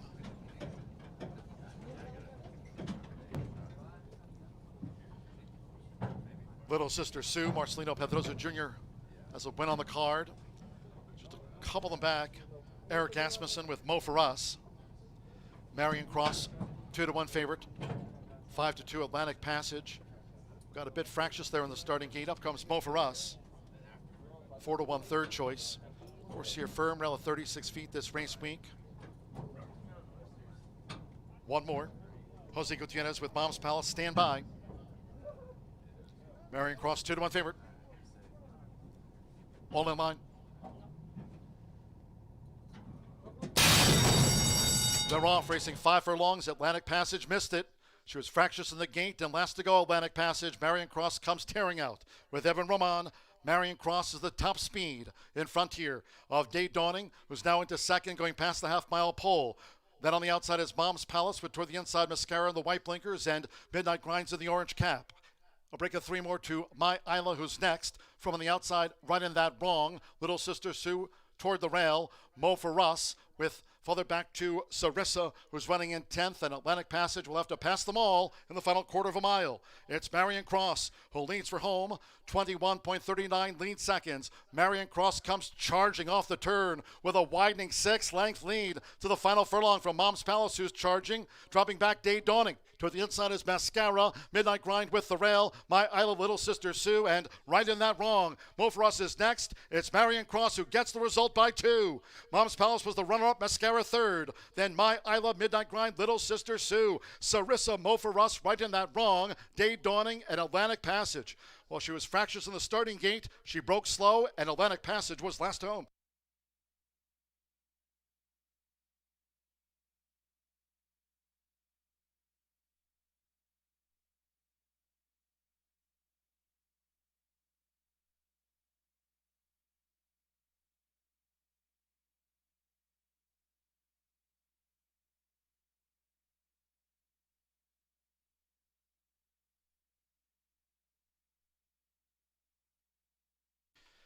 $55.37 after the Phillies Mares turf sprint. 55.37, 2:12.74. Stand by for the 5th. Marion Cross. Evan Roman, Brendan Walsh, a Qatar racing win. 3-2 on Marion Cross to cap off the late pick 5, late pick 4. Multi-race wagers and the 3-2 favorite home. 2:12.74. Photo 5th.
The result of the photo 5th place to the 8 Midnight Grind, getting into that pentafecta. 2:12.74 in the 8 Midnight Grind, finished 5th.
Result official. Stepping into the Murphy Trailer Sales winner's circle, the 2, Marion Cross, into the hands of Evan Roman. Marion Cross is a 4-year-old bay filly by Azustar. Out of the Oasis Dream Air, Cross Patty, Brendan Walsh trains for Qatar Racing. In the Claret, Horseshoe Indianapolis congratulates the winning connections of Marion Cross, takes out the Fillies of Airs Turf Sprint.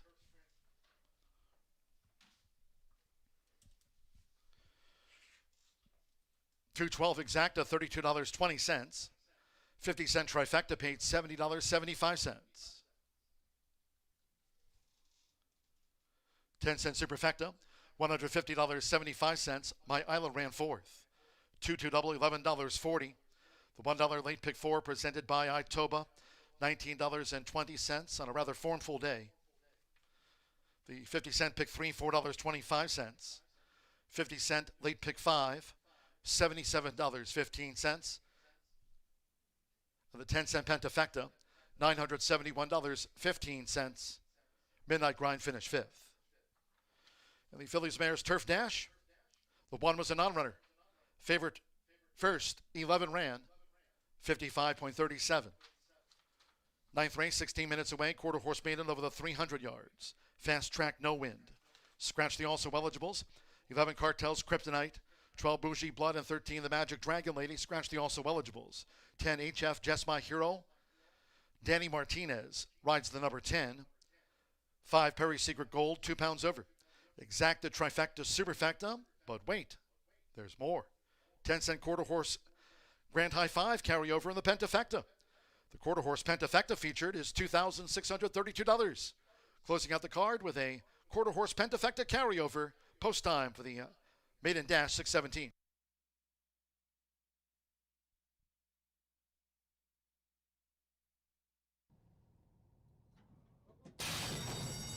They're off, racing 5 furlongs. Atlantic Passage missed it. She was fractious in the gate, and last to go, Atlantic Passage. Marion Cross comes tearing out. With Evan Roman, Marion Cross is the top speed in front here of Day Dawning, who's now into second, going past the half-mile pole. Then on the outside is Mom's Palace, with toward the inside Mascara and the white blinkers, and Midnight Grinds in the orange cap. A break of 3 more to My Isla, who's next. From on the outside, right in that wrong. Little Sister Sue toward the rail. Mo for Russ, with further back to Sarissa, who's running in 10th, and Atlantic Passage will have to pass them all in the final quarter of a mile. It's Marion Cross who leads for home, 21.39 lead seconds. Marion Cross comes charging off the turn with a widening 6-length lead to the final furlong from Mom's Palace, who's charging, dropping back Day Dawning. Toward the inside is Mascara, Midnight Grind with the rail, My Isla, Little Sister Sue, and right in that wrong, Mo for Us is next. It's Marion Cross who gets the result by 2. Mom's Palace was the runner-up, Mascara third. Then My Isla, Midnight Grind, Little Sister Sue, Sarissa, Mo.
Well, back at it Monday at Horseshoe Indianapolis. And before we talk about the contenders in our finale, our quarter horse finale, have to give a shout out to the connections and the horses and the amazing all quarter horse day, our 5th all quarter horse day that we had last Saturday. Wow.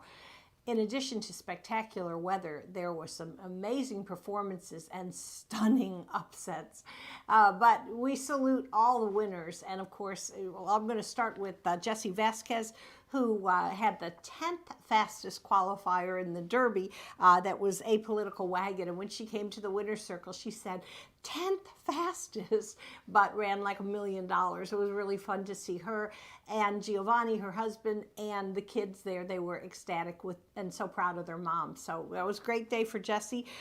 We had 2 wins on the undercard for the Juvenile Derby and Futurity by Natasha Perez. That was a little bit of she was even surprised, but there was really good wins. Escondido Gold in the Derby, TW No Beach Secrets in the Futurity, and then Gold Triple Star went to Tim Eggleston, who saddled 3 stakes winners. The biggest surprise of the day, a flair for politics. He had 3 finalists in the 230,000 QHREI Stallion Service Auction Futurity. That's a grade 3. And his longest shot, and maybe most surprising winner was a flair for politics, paid $93. And everybody, including owner Phil Harrison, was out there and was so pleased. So what a great day. That was our 5th all quarter horse day. We have another one coming up in early in October, and then Champions Day, October 25th. Anyway, huge day, a lot of fun. Enjoyed being there very much. All right, well, let's go to the paddock, talk about today's card. We do scratch the 11, 12, and 13, so each of the also eligibles for this $18,000 maiden for registered Indiana breds 3 and up. Okay, well, I'm going to begin talking about one of Jessie's horses, and that's number 1, Dashin' Quick Corona, a son of What a Corona, owned and bred by Jerry Miller. This is a fairly consistent member of the of Jessie's barn. Had some good finishes recently. Ran 3rd on August 6th, and then 2nd in the 2 previous starts. That was at 400 yards. Today they're racing at 300. I think this horse has a really good chance. This is a gelding. Has some experience, which I think helps, and Giovanni Vasquez Gomez will have the return call. Always a team to enjoy them preparing the horses and winning the races. All right, now we're going to go to a first-time starter. That's number 2, Corona Champagne. Makes his debut for leading conditioner, quarter horse conditioner Tim Eggleston. Jockey Eduardo Diaz, he's another one that had a fantastic day on Saturday. First time he had ever ridden 4 races on one card.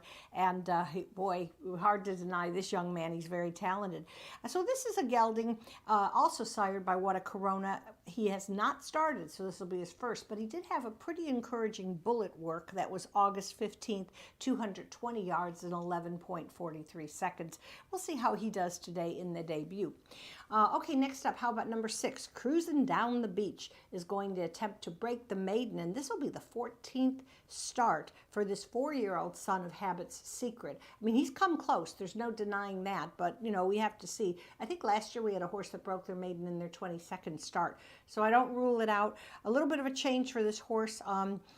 He had some good work since his last race on July 19th, and now he's going to join the barn of Jose Cavares, and promising young rider Giovanni Flores has the call. So we got a couple changes, might shake it up for Cruising Down the Beach. And I'll round out my top 4 with number 10. That's HF Just My Hero, also trained by Jessie, has not made an impact in her previous 2 races. This is a filly by Valiant Hero, but Jessie's going to add the flipping halter today, and it could make a major difference for this filly that is also breaking from the far outside post, and sometimes if they don't have a lot of distractions from either side, it could improve their start and also their drive to the wire. This filly's bred and owned by Randy Hafner, and Danny Martinez will get the call because his also eligible scratched. So I'm going 1, 2, 6, 10. And I think the other thing I wanted to mention is there is a carryover in our 10-cent quarter horse pentafecta of $2,637. So we've got to throw in a long shot and try and take that down. And I'm going to go with number 4, Jet Black Candy, 20-1. Really good breeding, but hasn't shown a lot in the previous races. But she's owned and trained by German Rodriguez, and it's a filly. And so we'll just see. I did want to give an update on He's a Hawkeye, who unfortunately had a really, really scary trip in the final of the fastest qualifier, 2-time Futurity winner, and that was German's horse, and did not do very well in the final of the Stallion Service Auction Futurity. But I chatted with German. He's okay. The horse is okay. And pending how he does over the next few days, they may supplement him to the Governor's Cup Futurity, which will be our last, one of our last Futurities of the season. So we'll stay tuned for that. Hopefully He's a Hawkeye will qualify and be able to run one more time for all the fans that admire him so much. Okay, well, that's it for today. Good luck to everybody. We do have racing Tuesday, Wednesday, Thursday, and Friday of this week. Looking forward to talking more quarter horse action with you guys. Cheers, Martha. Late scratch here from this quarter horse maiden dash. Number 3, LB Brazilian Babe. Never arrived in the paddock for this maiden dash. Late scratch by order of the stewards. 3, LB Brazilian Babe was a no-show.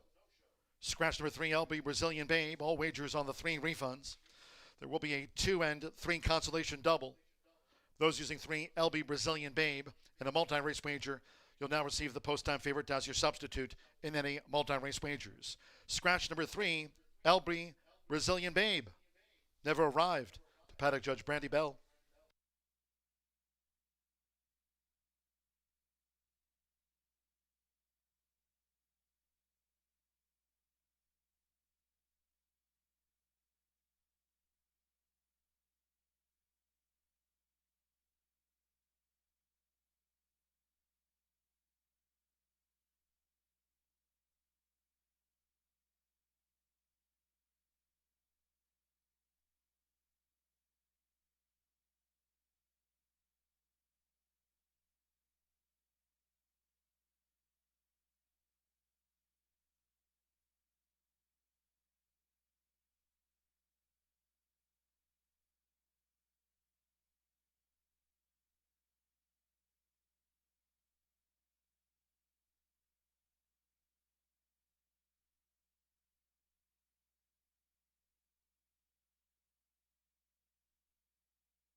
The horses now stepping onto the track for the 9th race. Quarter horse maiden at 300 yards. Late scratch on 3, LB Brazilian Babe. Take out the also eligibles, 11 Cartel's Kryptonite, 12 Bougie Blood, and 13 The Magic Dragon Lady. Scratch the number 3. That a late scratch. 11, 12, and the 13 are non-runners. 10, HF Just My Hero, Danny Martinez. Rides the number 10, HF Just My Hero. 5, Perry's Secret Gold, 2 pounds over. Exacta, Trifecta, Superfecta. There's one more carryover on the card. It's in the 10-cent quarter horse. Grand High 5. That quarter horse Pentafecta carryover is $2,632.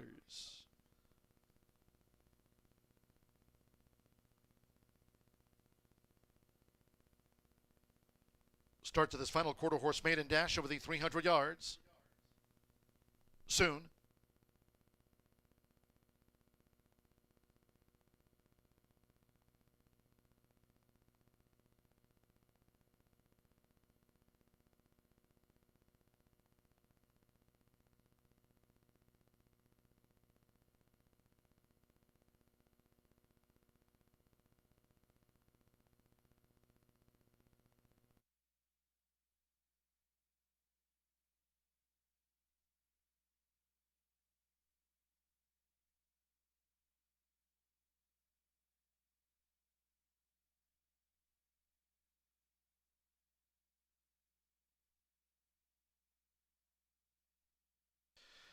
While we have a moment, congratulations to today's Beat the Bot winner.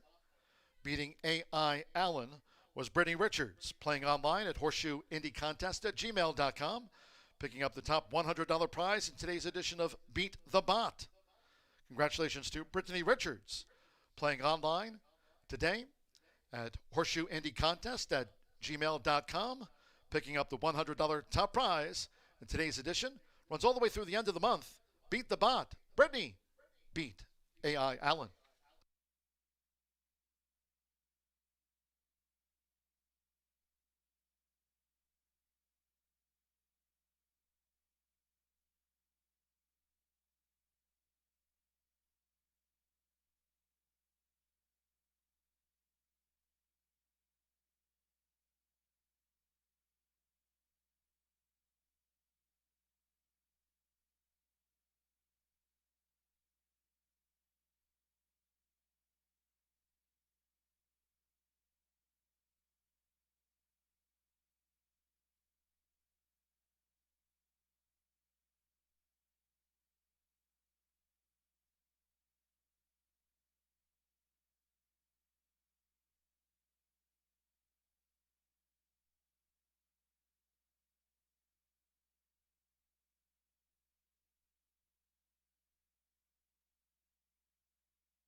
The horses have reached the starting gate.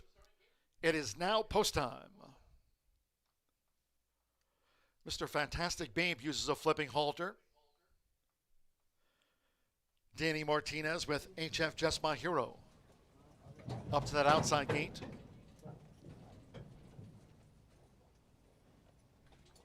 Cruising down the beach. Another with a flipping halter here. Dash and Quick Corona has the rail draw. Corona Champagne. Leading quarter horse jockey this season, Eduardo Luna Diaz with Corona Champagne.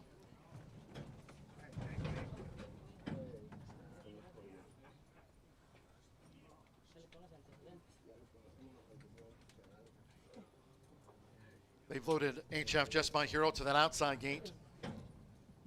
2 back.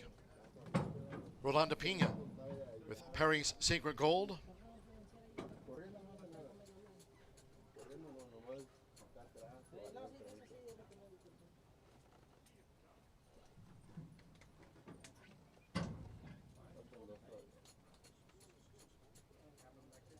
with HF Jesma here already in the gate. One more. Beach feature. Brian Hollingsworth for Shauna Martin here in the maiden, over 300 yards. Fast track, no wind. We've had a beautiful day here. Sunny skies around 80. Wednesday post time 2:10. Here comes the last. All in. Off to the Tuesday finale. Corona Champagne got bumped and squeezed back to last. Dashing quick Corona sharply away with Jet Black Candy. Here comes Mr. Fantastic Babe in the middle on the outside beach feature, and HF Just My Hero right here on the stand side. Mr. Fantastic Babe and Dashing Quick Corona with beach feature who surged. Also cruising down the beach joined to the finish. It was beach feature with cruising down the beach and Dashing Quick Corona. Photo to close out the card in the maiden.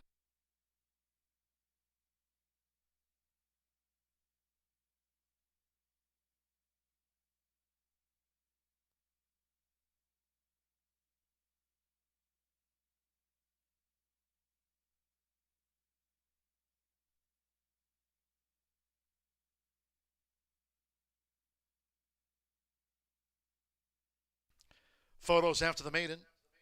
Hold all tickets until official.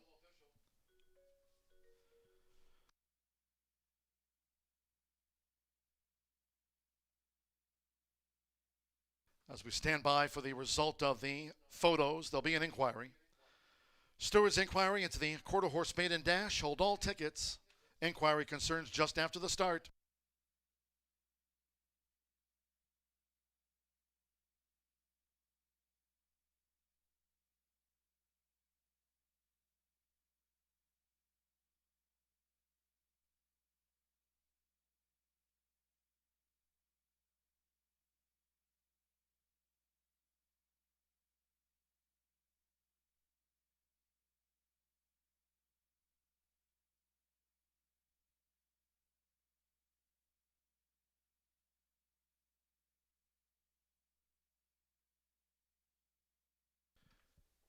Result of the photograph, first number 9, beach feature. Second number 1, Dashing Quick Corona, unofficial inquiry. The 6, cruising down the beach, was third. 7, Mr. Fantastic Babe, fourth. And 4, Jet Black Candy was fifth after the maiden. 15.912, fast, no wind. 91674, hold all bets pending an inquiry. Beach feature takes it out, Brian Hollingsworth for Shauna Martin, daughter of Escondido Beach. This was her 7th career start. For a beach feature, home in front at 5-2.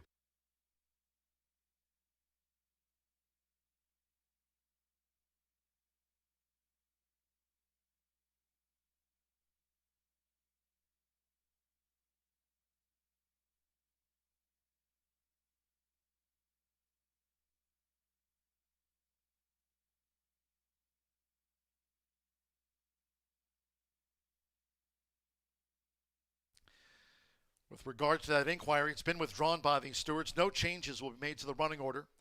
91674. After an inquiry, result will stand pat.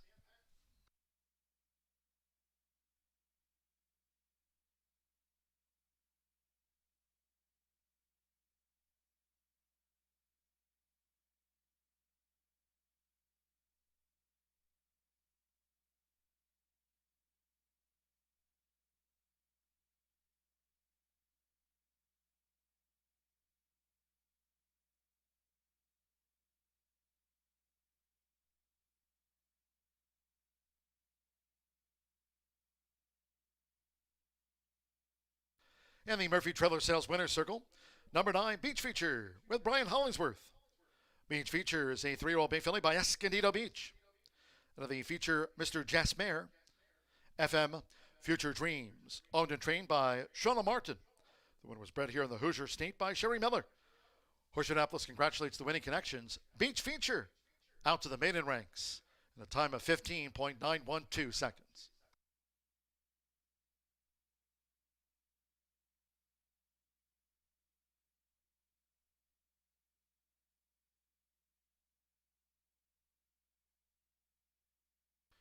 Result official. 9-1 exacta paid $23 even, 50-cent trifecta, $16.90. The 10-cent superfecta, $51.35. Mr. Fantastic Babe ran fourth in the maiden. 2-9 double, $40.20. 2-3, that's a consolation double, $5.40 after a late scratch on 3, LB Brazilian Babe, never arrived in the paddock. 50-cent pick 3, $17.25, and that 10-cent quarter horse Pentafecta, $509.91. Jet Black Candy ran 5th. 9-1-6-7-4, the official, 15.912. That concludes our live racing program for today. The start to the race week on this first Tuesday of September. Next live race card will be tomorrow, Wednesday, Thursday, and a Friday card this week. Post time tomorrow, Thursday and Friday will be at 2:10, and then no live racing this weekend. No live racing here on Saturday nor Sunday. Until next time, for all of us here, it's been my pleasure today from the broadcast booth. Track announcer John G. Dooley saying good night from Horseshoe, Indianapolis.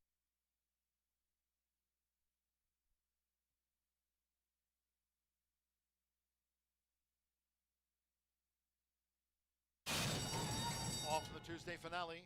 Corona Champagne got bumped and squeezed back to last. Dashing quick Corona sharply away with Jet Black Candy. Here comes Mr. Fantastic Babe in the middle on the outside beach feature, and HF Just My Hero right here on the stand side. Mr. Fantastic Babe and Dashing quick Corona with beach feature who surged. Also cruising down the beach, joined to the finish. It was